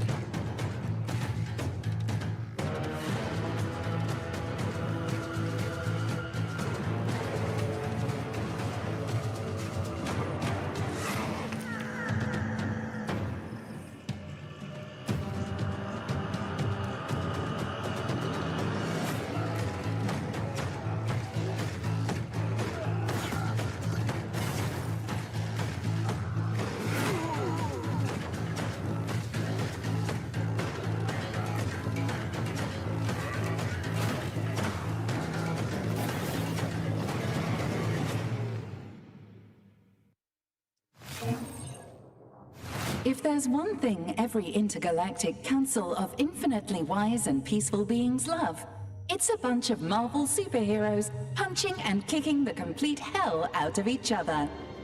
Here's a look at the next game on our most wanted list. Number 15. Oh, it's a fighting Marvel game. Talk On Fighting Souls. Marvel Tokon Fighting Souls is raising the bar for tag fighters, which, if you didn't know, are having a little bit of a comeback right now. It's the first to sport 4v4 It's a battles, Marvel which sounds a little bit fighting intimidating, but I assure you it is far from it.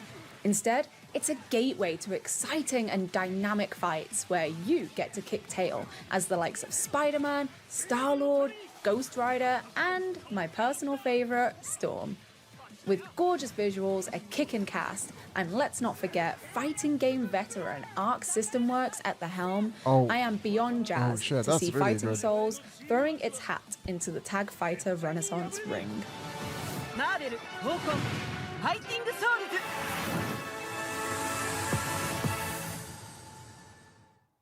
PlayStation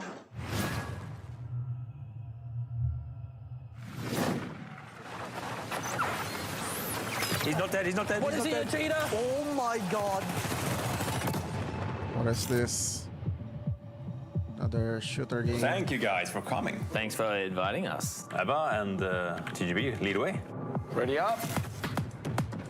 There's a guy to the left. There's a lot of dudes here. Oh, the melee is so sick. Light bomb kill. Drill is up. Drill it, baby, drill.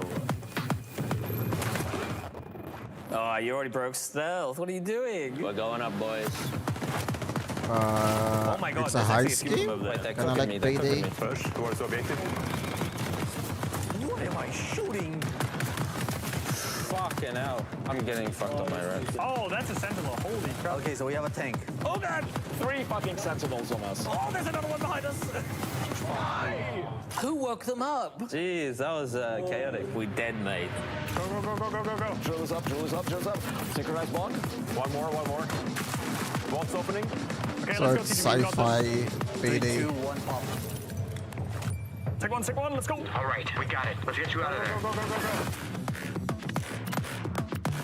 Dinner boards. They're crazy. They just kept pouring in. That was amazing. I love the high energy of the game. I'm at the loss for words right now. That was fun as hell.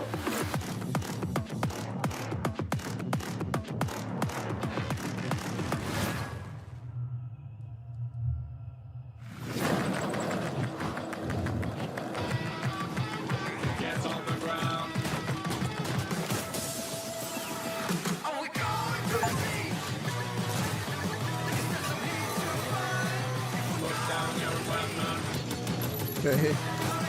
I like this game. It's ridiculous.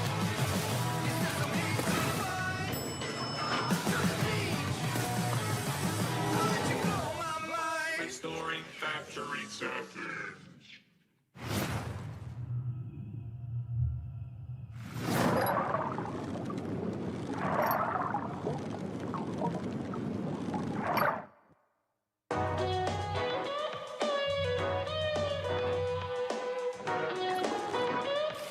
Wait, is this a fishing game?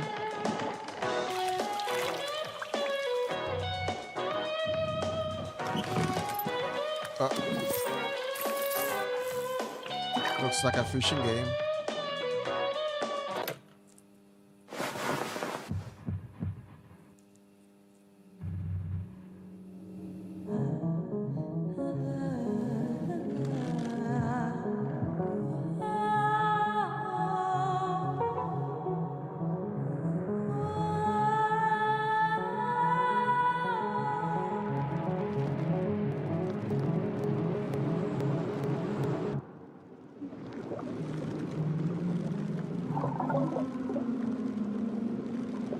About fishing.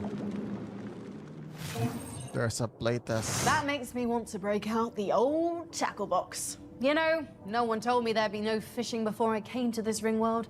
Now it's all, the water just drains over the edge, Commander, and no one wants to look up and see fish explosively decompressing, Commander, and it traumatizes the children, Commander. Wusses. Not like the folks at Bohemia who are coming to us live from a war zone for the next entry on our most wanted list, Armor 4. Number 14. Armor 4. Armor 4?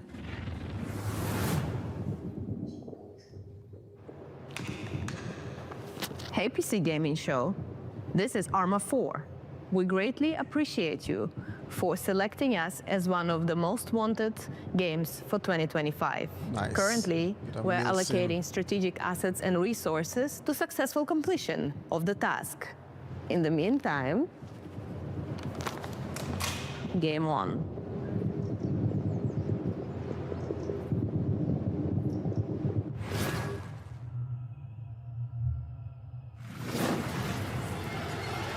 All Reapers remember our first death, the betrayal, the afterlife that never came. We've died many times since. What is this?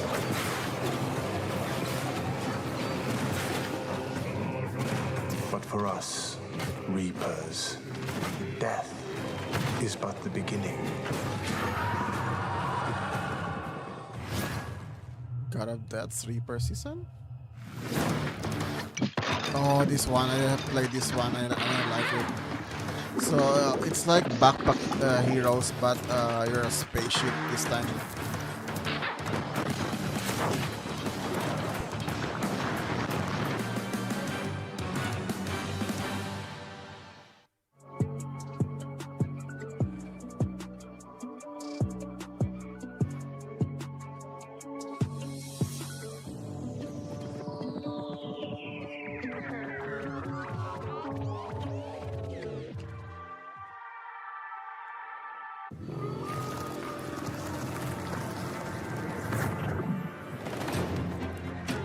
Oh, this is enshrouded.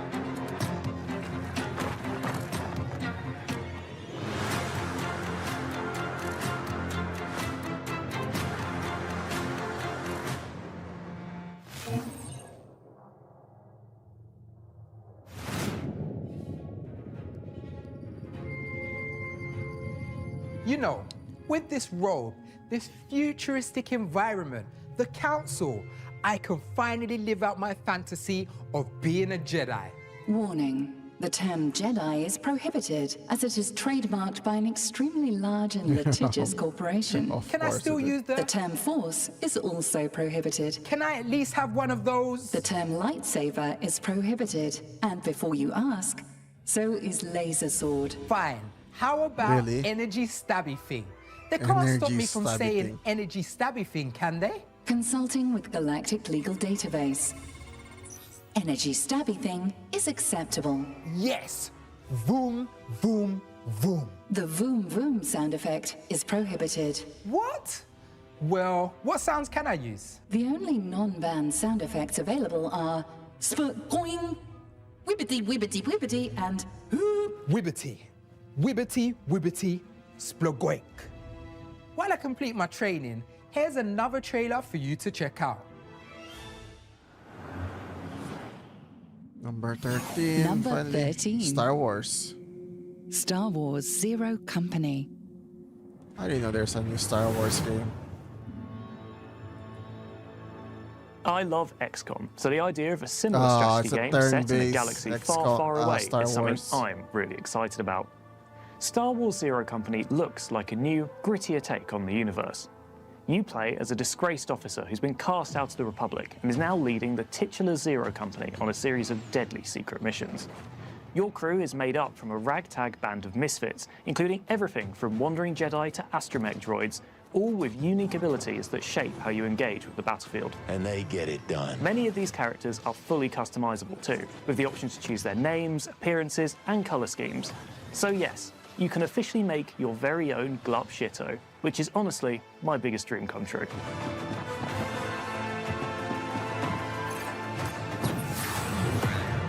Yeah, this could be good.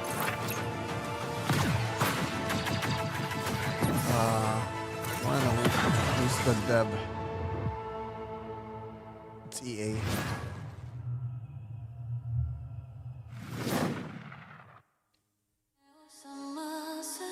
Senpai, I'm getting kind of bored with this world, you know? Let's do this. Oh, it's Let It Die?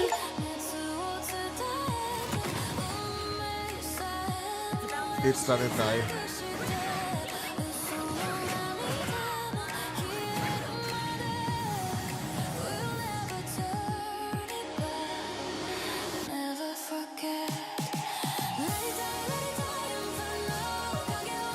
Can't promise you'll survive though.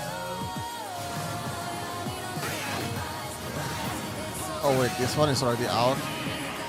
And it's mostly negative. Wait, is it still pay to win like the first one? Just kidding.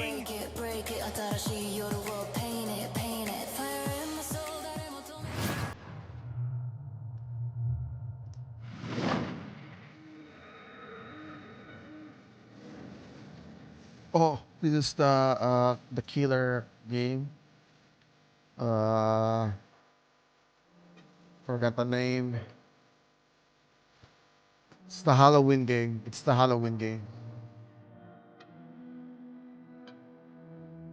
Hopefully it's not another Dead by Daylight type of game.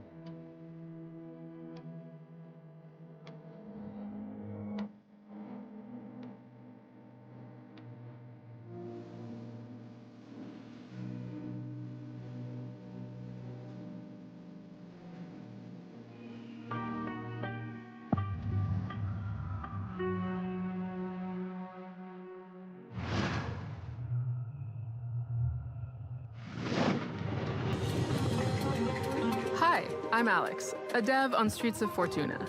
In this world inspired by Constantinople, everything is simulated. So your actions have real consequences. Oh my god, you're gonna get beaten up. In order to survive, you'll need to afford food and somewhere to sleep. You could learn a trade or take up begging. Oh my god. But this is Sleeping a wealthy outside city gets you with killed. plenty of opportunities to get creative if you pay attention. You'll have to master intricate systems of character traits, relationships, tastes, property, and schedules to tell your story in this world. Every person and place is differently generated, like our contact here, who has some useful information to share. You'll need to improvise as you go, whether you're trying to make friends, start a religion, plan a heist, escape the guards, or take down the Overlord. Today we're showing thieving, but it's just the first step towards a world you can really live in. We want to keep making the simulation bigger and richer for many years to come, based on how we see you play. It's your sandbox. Make your own story in Streets of Fortuna, welcoming closed alpha testers in 2026. Yeah, I wanna be the merchant on that game.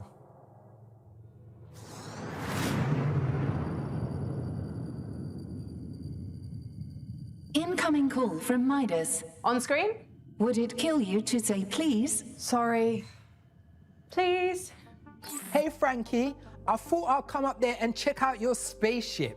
Should I get a spooba? That's what they call a space Uber, spooba. It's a terrible name. No need for a spooba. I got a teleporter. Beam me up, Scotty. No, it's me, Frankie Ward, from the PC Gaming Show Most Wanted. Yeah, I was making a joke, you know, Scotty from Star Trek? Who from what? How did she become a spaceship commander? And done. Welcome aboard. I'm still down here on the ring world. What happened? See, the teleporter is subscription-based, and I don't want to pay $19.99 a month, so I'm using the 7-day free trial, which only lets me teleport 1% of your body mass at a time. So only your hand came up. You do see the problem, right? Yeah, it's going to take like an hour to get all of you up here. And it will literally kill me? Right. You're saying you don't want that? Just beam my hand back onto my arm, okay? Aye, Scooty from Star Tron, right? No, you're Scooty. I mean Scotty, and it's Star Trek. And please hurry. It's hard for me to convey the degree of comical irritation with only one hand to gesture. Unfortunately, to re-teleport your hand down there, we've got to watch this 30-second unskippable ad. Frankie!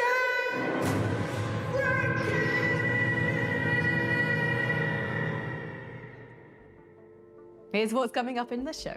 Means is to slay the fool. I should have known you were behind this, kid. Rise and join me. Be my horde.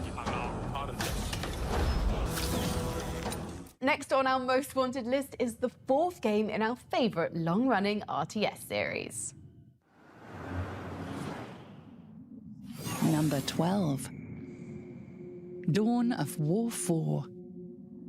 Okay, Dawn of War 4. The Finally. galaxy lies shattered. Space Marine. The Blood Ravens stand alone. We fight. We bleed. We die. Oh yeah, we have orcs. For centuries, we have been sworn to defend Kronos. We have returned to find a world in ruin. Orc warlords infest the surface. So it's still orcs. Mechanicus priests pursue knowledge long forgotten. Ancient horrors awaken, claiming dominion over all. And something still stirs below. Buried deep, lost for eons, and never meant to return.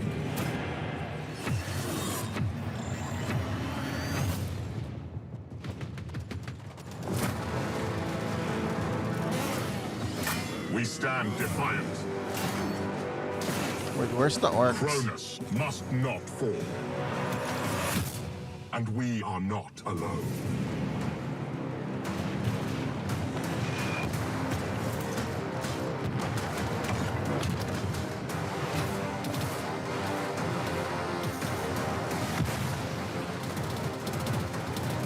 Wait, are those chaos?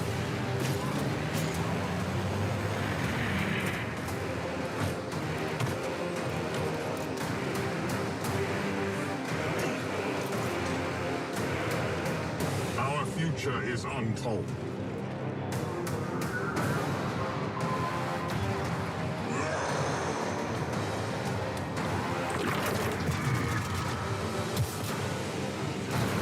Okay, that's very cool. Only one thing is certain. War has returned to Cronus.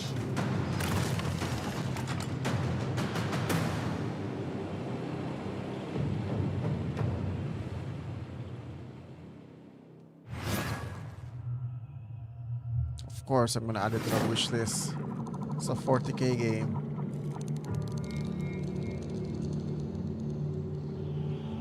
The eye has opened, the sleeper awoken. All that remains is to slay the fool. And here you are. Ah, it's a Souls-like. Souls-like with guns.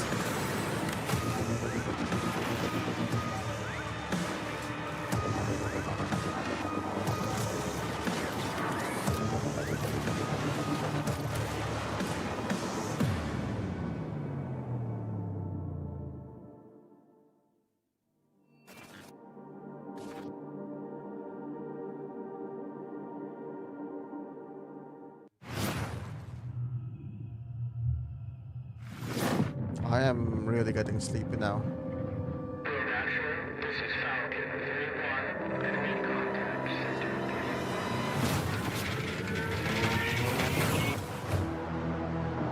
Okay, what is this?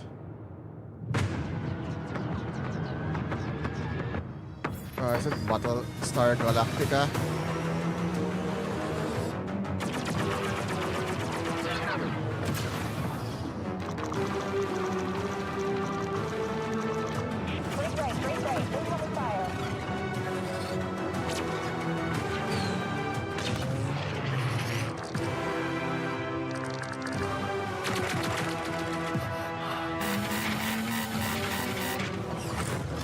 Okay, show me the title.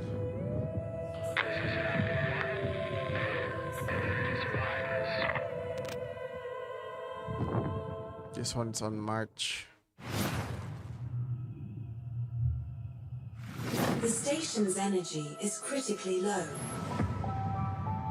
The crew is unresponsive. Please contact headquarters. I don't know how long I've been trapped here. Days? But is this VR? This place is twisted. Locked in a time loop.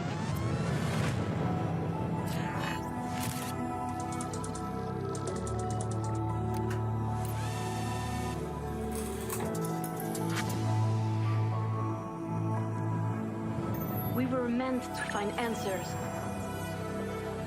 Now I have to find a way to escape this place. The clues are all around me. My mind is the key.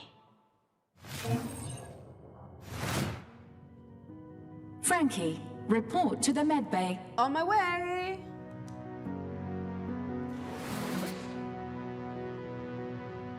Frankie, report to the detention bay. Be there in a second. Frankie, report to the bridge. Just coming. Frankie, I repeat, report to the bridge. I will be there in just a moment. Frankie, You're uncharacteristically calm about having to run around the ship like this. Well, that's because with Xbox Game Pass and my ROG Ally, I can play all my games no matter where I am. The Science Bay, the gondola, the dining car, even the caboose. Some of those places you named are parts of a train, not parts of a spaceship. Perhaps, but my point still stands. With Xbox Game Pass, I can play the hottest games on day one, like Call of Duty Black Ops 7 and Ninja Gaiden 4, and I get in-game benefits in League of Legends, Rainbow Six Siege X, and more. Upgrading to Xbox Game Pass gets me EA Play, Ubisoft Plus Classics, and Fortnite Crew too. And I can play them on any screen I want, which is perfect because there are a ton of screens on this submarine. Spaceship. Train, sub, spaceship. Point is, I can play my games anywhere with Xbox Game Pass. And thanks to our partners over at Xbox, we're giving away a whole plethora of codes for Xbox Game Pass. Simply visit pcgamer.com/survey for your chance to win. And that's not all. One lucky space cadet will also find themselves the winner of a ROG Ally. Perfect for killing time in deep space. Humans. So easily distracted. On with the show, I guess. I understand getting excited about a game featuring a quintillion planets. What number are we now? But here's why a game with just one planet made it onto our most wanted list. Number 11. Light No Fire. Oh, Light No Fire. That's the new No Man's Sky game. It is I, Day 9, a member of PC Gamer's Intergalactic Council. And let me tell you why I'm excited about Light No Fire. The scale is insane. You are doing survival crafting on an Earth-sized planet with rideable beasts and dragons and a literal ocean-sized oceans that you need boats piloted by multi-person crews just to be able to cross. And it's with this sort of scope and scale that immediately I start to get a little nervous. What developer would I trust to deliver on these kinds of promises? It's Hello Games. The developer is Hello Games. The same folks that released No Man's Sky in 2016 and then delivered 40 major updates for free. Yep. And it's that kind of dedication that gets me excited and confident that Light No Fire will be on a whole new level. No DLC, it's all updates.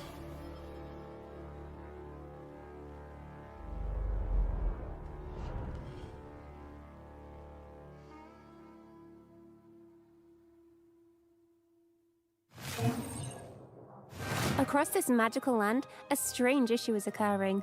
Everyone has vanished. Meet Rel, a sassy and sharp-tongued sage, blessed with the magical powers that can reveal the secrets of the world. Equipped with a spellbook brimming with millions of magical combinations, it's time to free your imagination. Need to cross an electrified lagoon, or just smash straight through a puzzle? There's a spell for that, and likely a dozen more. Need to hold down a button? Duplicate yourself and turn into a puddle. Each spell rewards endless curiosity and creativity. Feeling lonely? Use a life spell on this rock, and now it's your new best friend. Each spell reveals new discoveries and limitless horizons. Your journey's only just begun in Rel, Warped Worlds and Troubled Times.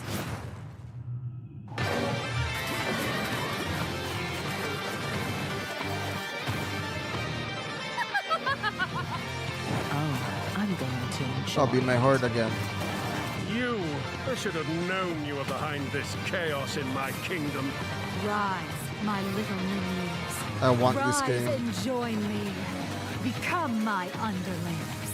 Become my servants.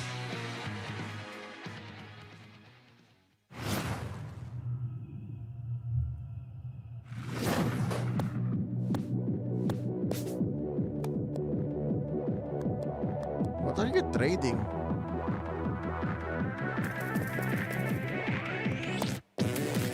Trade, baby.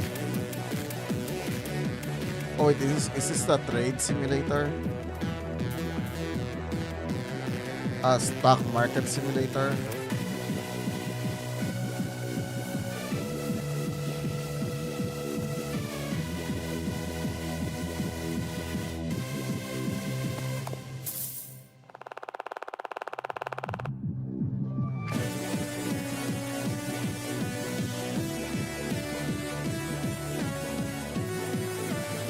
Wait, what did you hire?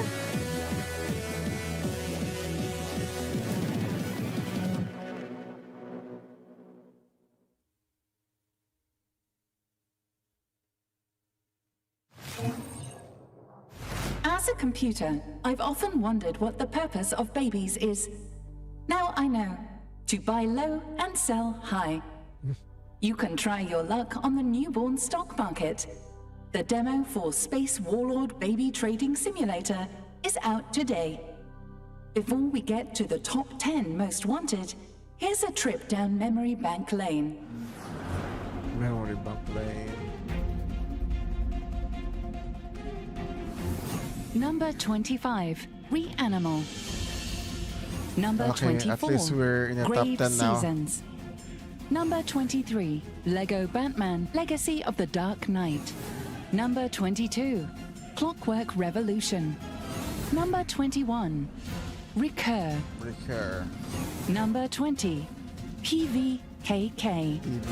Number 19, Deep Rock Galactic Rogue Core. Number 18, Thick as Thieves. Number 17, Clive Barker's Hellraiser. Number 16, Marvel's Blade. Number 15, Marvel Talk-On, Fighting Souls. Number 14, Armor 4. Number 13, Star Wars Zero Company. Number 12, Dawn of War 4. Still don't see the Star Wars Steam page. Number 11, Light No Fire. Okay, number 10. Number 10, Nolly 3. Neo 3. Neo 3. ニオ3ゼネラルプロデューサーの安田です。ニオ3プロデューサーの柴田です。今回は PC ゲーマーさんのモーストウォンテッドにフューチャーしていただいて本当にありがとうございます。ニオ3は来年2026年2月6日に Steam 版を発売予定です。開発もいよいよ最終スパートに入りますので、皆様にお届けできるよう鋭意準備を進めております。サムライと忍者の2つの戦闘スタイルで日本のさまざまな時代を戦い抜くバトルに皆様が飛び込んでくださるのを楽しみにしております。ニオ3の和風ダークファンタジーにぜひご期待ください。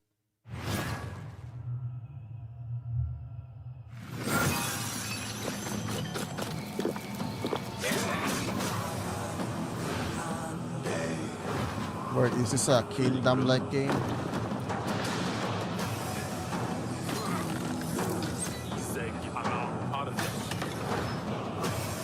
Maybe not.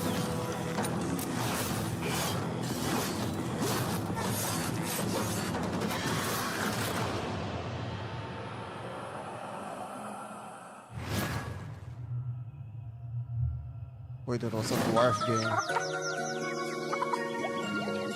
Star Sun. Oh no.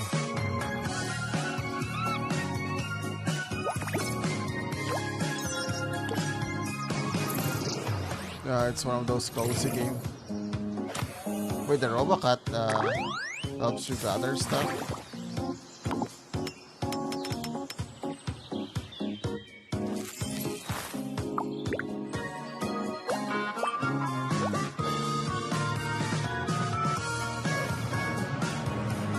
Where do you have a hoverboard? I guess that's a fast travel point. Wait, do you also have bosses? I thought this game is like a cozy farming sim.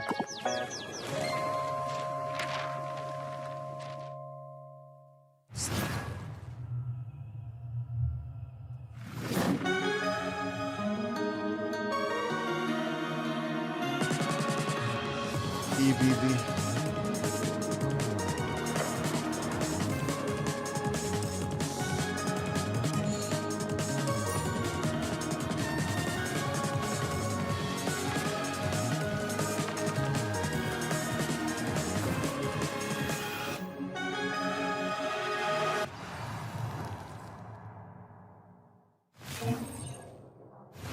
I've been computing one particular calculation for the last few thousand years, and I can finally confirm that teamwork does, in fact, make the dream work. For more evidence, here's a message from the team behind our next co-op friendly most wanted game.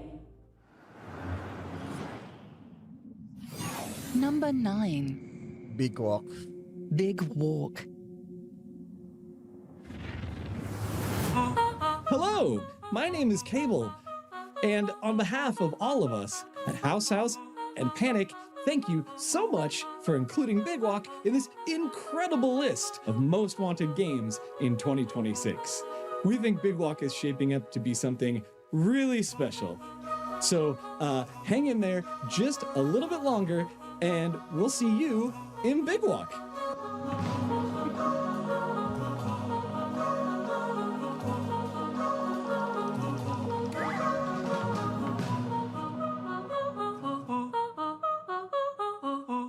And I'm gonna take this thing off my head now.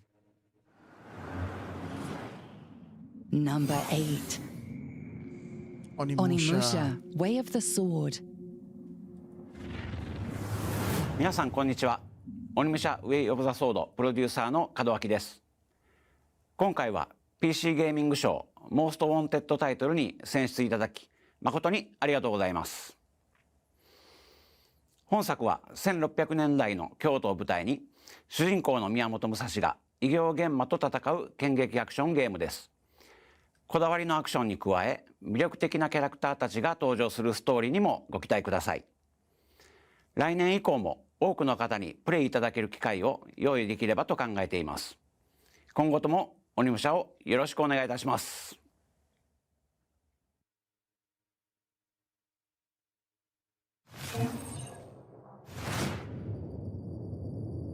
Okay, we're almost done. I've dealt with a few bioorganic weapons in my time. The quadruple-mouthed Blazark of Omnium 4, the Hellbeast of Troll, Eric of Northampton. But even I might run in terror from the monsters in our next game, Resident Evil Requiem. Oh, it's the new RE game. Number 7. Resident Evil Requiem. Hi, PC Gaming Show. I'm Andy Wong, Senior Manager of Social Media and Community here at Capcom. Thank you so much for naming Resident Evil Requiem as one of your most wanted games. We are in awe of how passionate the Resident Evil community has been and can't wait for you to meet our new protagonist, Grace Ashcroft. Where's Leon? In the meantime, I'd like to invite you to watch the Resident Evil Showcase happening early next year, where we'll do a deep dive on Resident Evil Requiem and share some of the horrors that will await you. Mark your calendars. You can pre-order now on PC via Steam and Epic Game Store, PlayStation 5, Xbox Series X and S, and Nintendo Switch 2. From all of us here at Capcom, thank you so much, and we can't wait to see you back in Raccoon City, where it all began. Is he gonna block the doors again?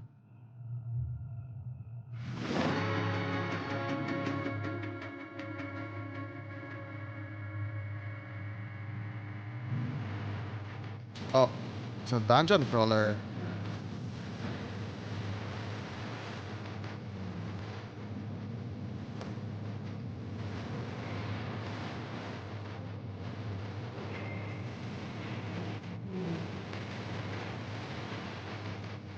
Where this is number 7.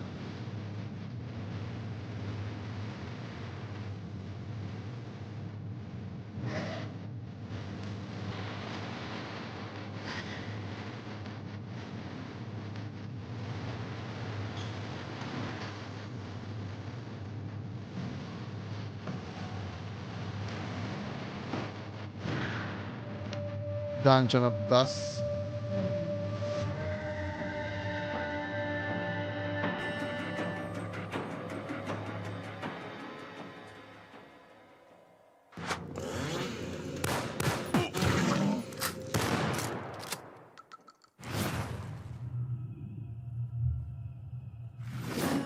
Baba, in here, the world opens like one of your letters. We once solved everything together. You made it all feel less impossible. Now, it is only me. You left me no instructions, just the echo of your step to follow.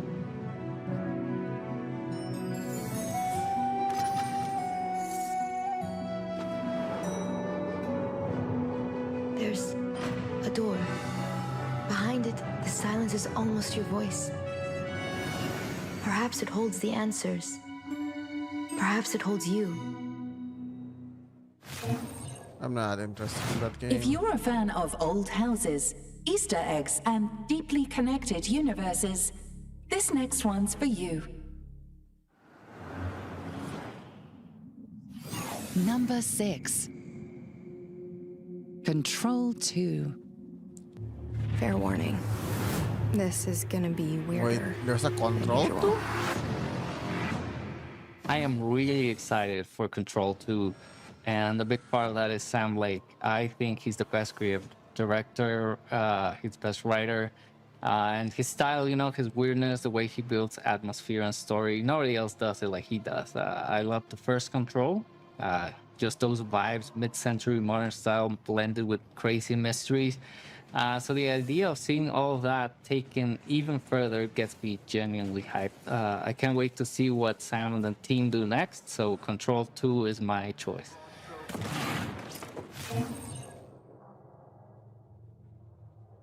Next up on our list is an action thriller from developers Liquid Swords. Dive into a crime-ridden underworld in Samson, where violence pays the rent.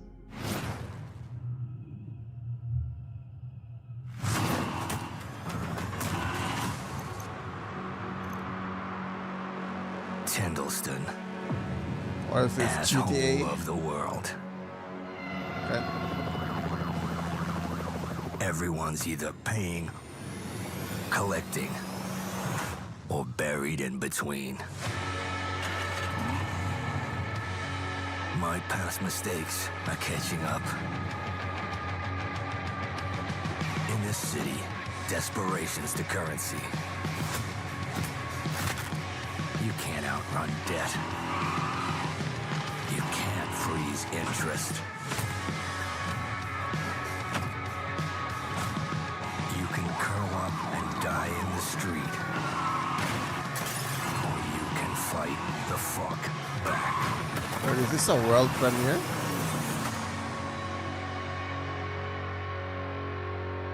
Samson.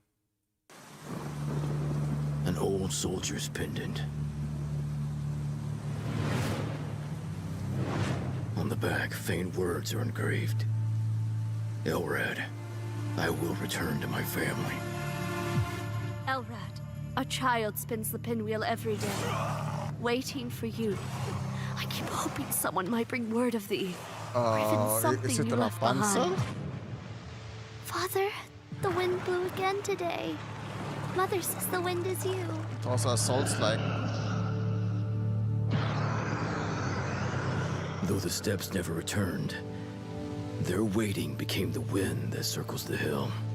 Only the pinwheel remembers the love of a family. The relic first card gen. Number 5. Of course, Grand it's GTA Theft 6. Auto 6.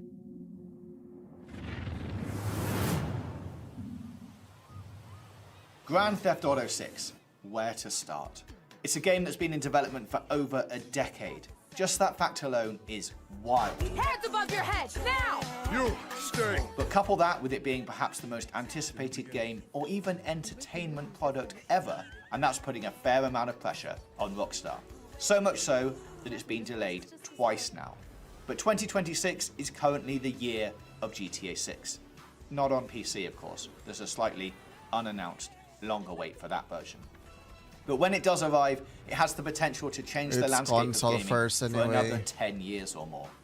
Incredible then that we know next to nothing about the game itself. 2 trailers totaling about 4 minutes and around 70 screenshots have shown us a modern day Vice City and a host of characters that our leads, Jason and Lucia, will be interacting with in the biggest and most detailed GTA map Rockstar has ever created. I am so ready to jump into the world and can't wait to see more of it in the lead up to release. Hey, if you got bread, can you hook me up, please?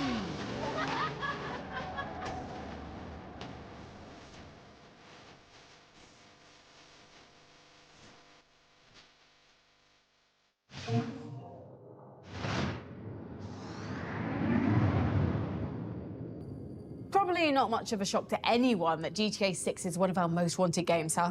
And maybe the reason they haven't announced a PC release date is because they're planning to launch it on PC before consoles this time. Frankie, Not gonna happen. come on. Before we continue with PC Gaming's most wanted list, it looks like we've received an important transmission from Earth. Rebuilt, reborn, reloaded. It looks like an arena shooter has returned. Better than ever. On screen.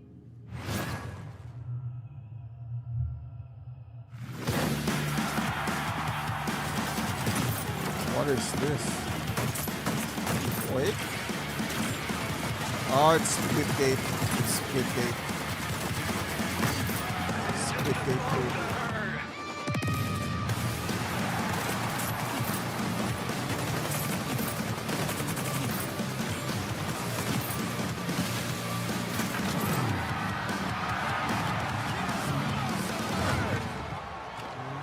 Hey everyone, I'm Josh Watson, Design Director at 1047 Games, and I'm excited to finally announce that Splitgate is back. Since entering beta in May, we've heard the community loud and clear. We've been hard at work rebuilding the game from the ground up, taking the best of Splitgate 1 and Splitgate 2, removing what didn't work and refining what did. I'm stoked to share that Splitgate Arena Reloaded launches free to play December 17th on PC, PlayStation, and Xbox. Wait, Splitgate has always been a the love first letter to game? the arena shooters we grew up playing. Unreal Tournament, Quake, Halo, Yeah, games that it's kinda like defined Quake. what made the genre special. With Arena Reloaded, our goal is to introduce that feeling to a whole new generation. We've done this by streamlining the core experience, deepening progression, and expanding what the game has to offer. We've removed factions and abilities, and focused on gunplay, portals, and above all else, fun. Just like those old LAN days. We've added player stats, leaderboards, a career system, and even overhauled our competitive experience for those who love to climb the ranks. Plus, we've got 5 new maps, 4 new weapons, new modes, and a whole lot more. We've got a lot to share in the coming weeks, so stay tuned to our channels for more updates. From the entire team here at 1047, see you in the arena, December 17th. I'm gonna give it a try.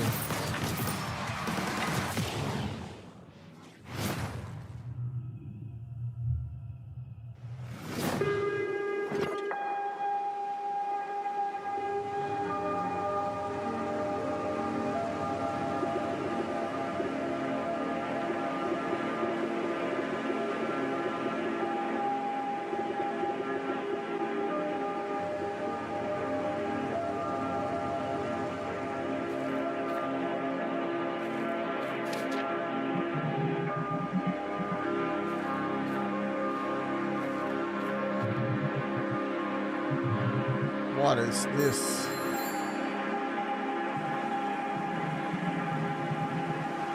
Good-natured old man.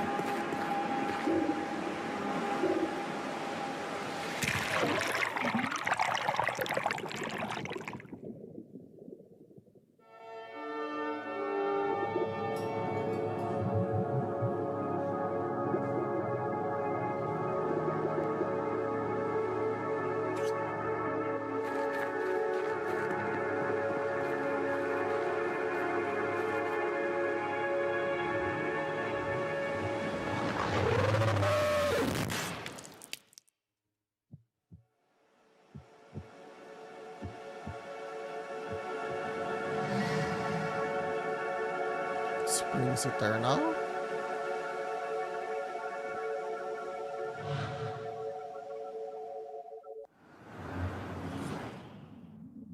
Number 4. Stranger Than Heaven.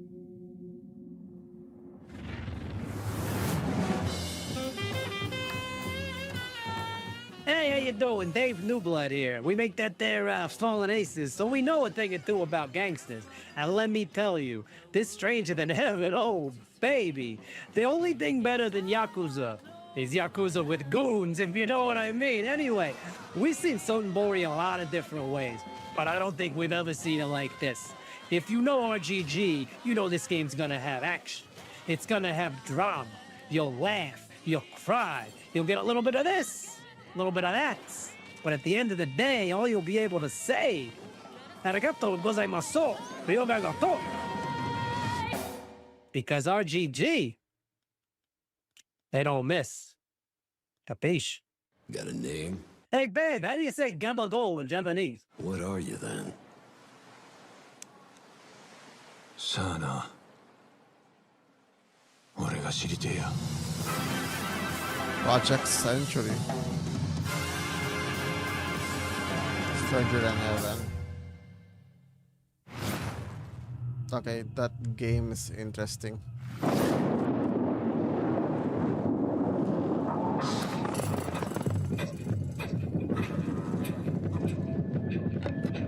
Oh, point and click.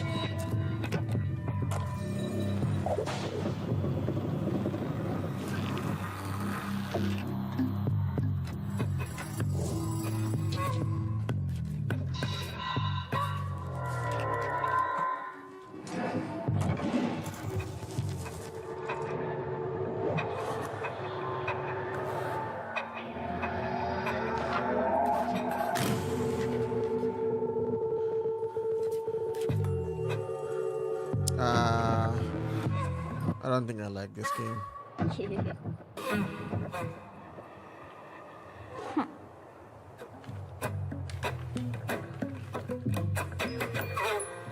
Ink Blood.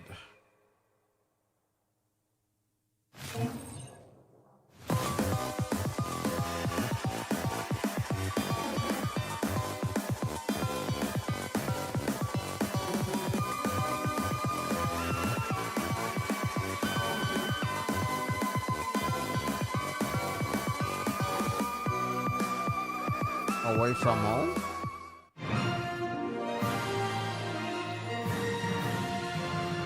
Okay, this one looks good.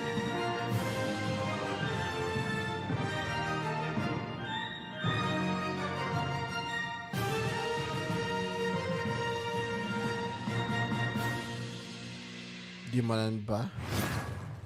Baby?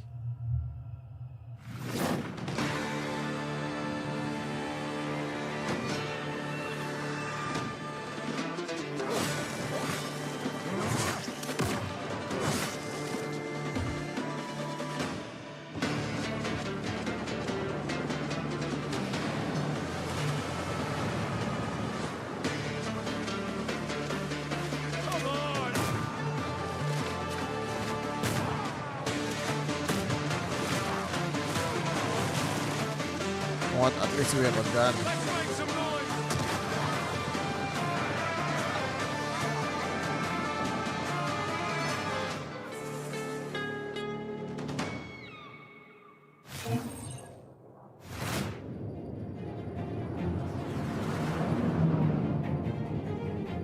Strap in, because we're about to jump into hyperspace and reveal our top 3 most wanted games.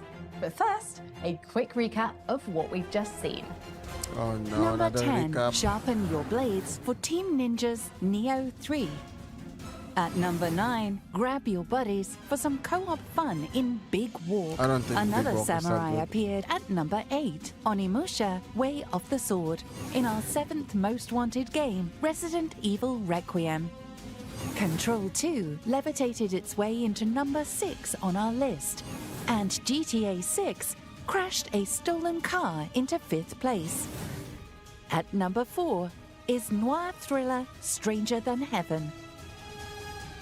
It's a noir Now game. onto the games at the very top of our most wanted list. And I think you'll agree, this one is pretty sweet. Number 3, It's Haunted Chocolatier. It's from Concern Ape, the dev of Stardew Valley.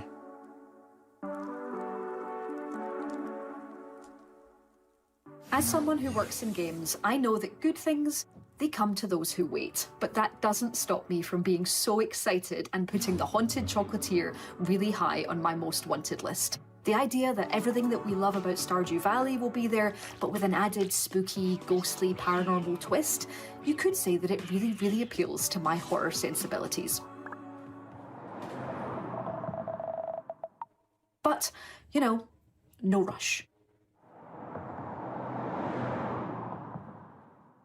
Kind of.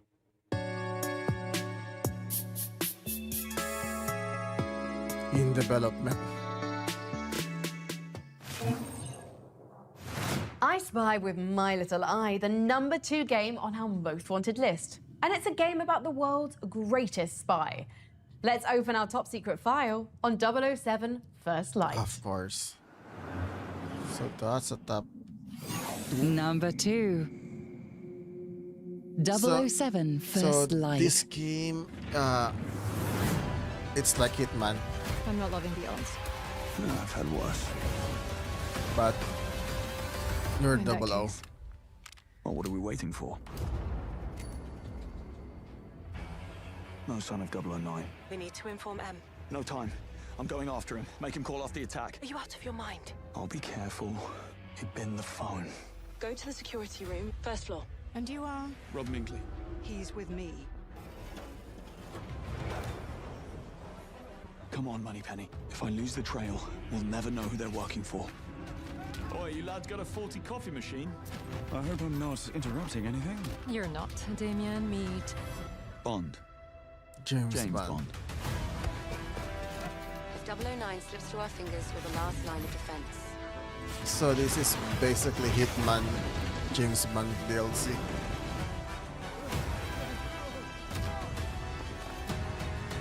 Someone just tried to kill me. Tell me you caught him.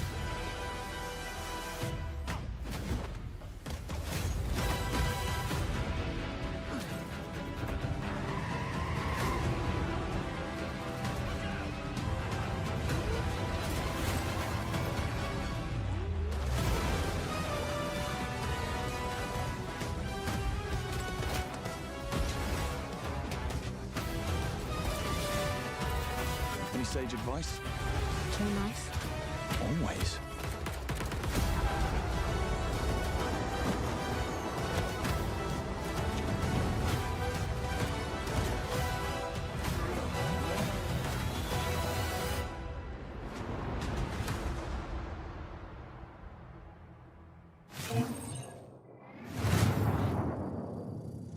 Okay, show me a number Danger. 1. The emergency destruct system is now activated. What? Why? Did I say emergency destruct? I meant our most wanted game. And I didn't mean danger, I meant good news. You're a very weird ship. But yes, we've blasted through 24 games and we've only got one left on our most wanted list. It's the one our wise council of developers, content creators, and critics have agreed is the most wanted in the sheer galaxy of games headed our way. I hope you're feeling as inspired as we are because we're putting all our cards on the table. And now for our number 1 most wanted game. Slay the Spire 2. Slay the Spire 2. Of course.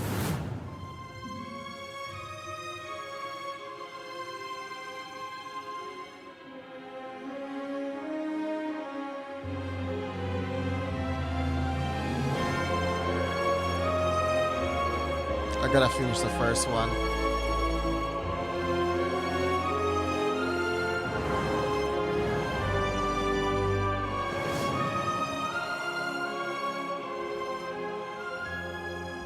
Honestly, it's incredibly humbling and awesome that we're number 1. I remember a distinct moment when I was walking down the street with my wife when we first started working on Slay the Spire, and I was saying how great it would be if we sold enough copies that quitting my software job wasn't just the worst financial decision in the world.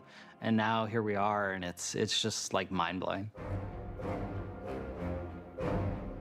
I've definitely thought about what makes Slay the Spire so compelling to people and how I can make it better into Slay the Spire 2. The thing that makes games, and in particular card games, so engaging is that they're a series of discrete, meaningful choices. Usually they're pretty comprehensible, like you're not overwhelmed with just this infinite array of things, and you can say, okay, if I do this, it's gonna have this impact, and if I do this, it's gonna have this impact.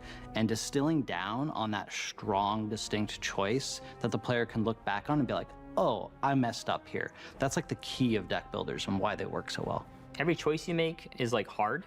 That's kind of like the essence, I think, of deck builders, is having every single choice be quite difficult. You choose a card, generally about 3 cards per turn. And so each of those choices, if they're not difficult, you're gonna just feel like you're just pushing buttons. So if you're new to deck deck builder builders, we tend to put a lot of tutorials in like that deck builder detect when you're confused. So we really try to gently guide people into playing the game. But you know, it's okay. I think if the game launches pretty popular, you should be able to have some friends to help you too. What, multiplayer? One of the big differences between Slay the Spire 1 and 2 is that we have grown our team up and actually scale up so we can make kind of just a bigger game overall. The art is way more polished, there's more animations, more visual effects, there's more characters, more events, more relics, more cards. Returning characters have totally different card pools with new cards as well. In addition, we've tried to expand out some of the play space for what you can do with cards and other things in this game. So you can apply enchantments to your cards to modify them and make them more powerful. Enemies can also mess with your cards in ways they couldn't before. You also have new quest events where you can engage with the event system in a different way than you could in Slay the Spire 1. So lots of little things that I think add up to a much bigger whole. In addition to writing significantly more lore, with Slay the Spire 2, we have a whole new mechanic based around the lore, and I don't want to say how it works or anything, but we call it the timeline, and it's going to give the players just way more information about the game world, the actors in it, and just everything about it. Just everything is kind of bigger than it was in Slay the Spire 1. I think in a given week, Anthony will give us maybe like 20 to 30 different changes, again, ranging from again, tweaking numbers or even just cutting cards altogether, adding new ones. I think over the course of the game, let's say every character has 60 cards. I think they've gone through at least 100, 200 versions, like actually design cards that have been cut or remade over the course of the last, say, 3-4 years. The analogy that I always use for game design, and in particular card game design, is that it's kind of like you're a butcher. You generate like thousands, tens of thousands of different ideas, and then you look at them all and then you go, these are bad, and you just cut them all away, and this constant culling process. And then the ones you do keep, then you're usually changing all of those and refining them. Very rarely is there just this golden idea you keep from start to finish. Those are incredibly rare, and most of it is like this incredibly destructive process, and that's what I think makes game development so interesting and different than other creative mediums. The Necrobinder is the newest character we revealed information on for Slay the Spire 2, and she's got several different archetypes she can go into. One is built around summoning.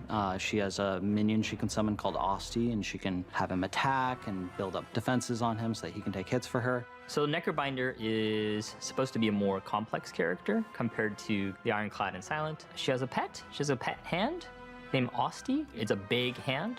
Osti gets bigger and bigger the more HP it has, which is very funny, so I highly recommend making Osti huge. Another is she can doom enemies, which has kind of a risk-reward nature to it because the enemies will still get to attack you on the turn that they're going to die. She has a souls-based mechanic where she's drawing tons and tons of cards, but it's kind of hard and slow to get going.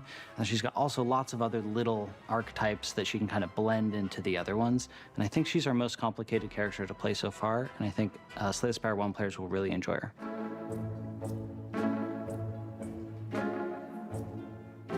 When we're describing sort of the aesthetic of Slay the Spire and Slay the Spire 2, it really is, I don't know a better way to describe it except grimdark with whimsy in it. Like, you will kind of meet these really horrifying monsters or, like, you know, eldritch horrors in a way, and then you'll also do an event where there's like a goblin there wearing a suit that wants to spin a wheel with you. So I think it's a very unique balance of aesthetics in there that you're trying to, you know, make a serious fantasy world, but have some fun with it and have some weirdness injected into it. I'm not sure why, but I feel like our artists really enjoy making cute things or gross things. So there's a lot of oozy things and a lot of cute enemies, and that's okay, you know? I don't think Slay the Spire has to be gothic, blood flying everywhere, ripping hearts out. We are working on a sequel to a game that kind of has an established visual style that people, I think, really attach to. I think players attach to it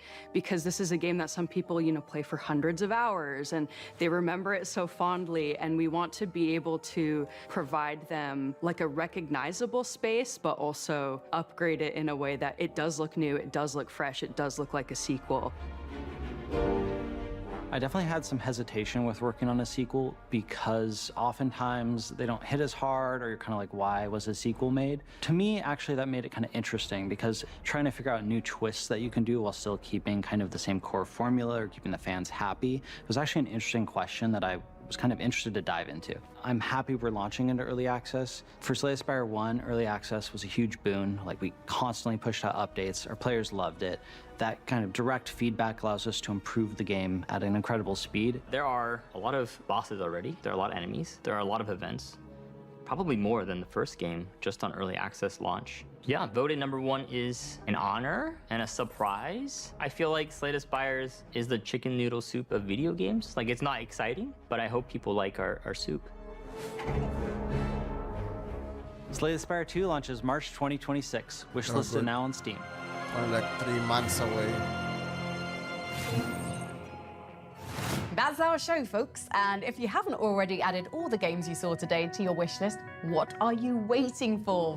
Visit our Steam page at pcgamer.com/wishlist and start clicking. And huge thanks to our partners at Xbox for making our ROG Alley and Game Pass giveaways possible.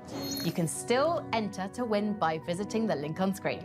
I'm going to head back to Earth at light speed, so I should be getting there just in time for our next PC gaming show in June. See you then. And now, engage. Engage. Are you talking to me? Yeah. Engage. Engage what? There are 943 different systems on this starship. Which would you like me to engage? The deep fryer? The air fresheners? The zero-gravity ping-pong table?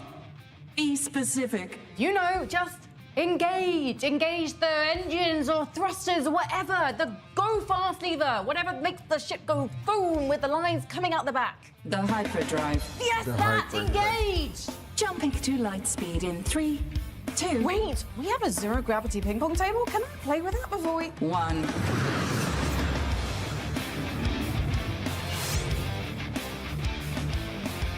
Okay, so that's it, guys. Like and subscribe. See you next time. Bye, guys. GG.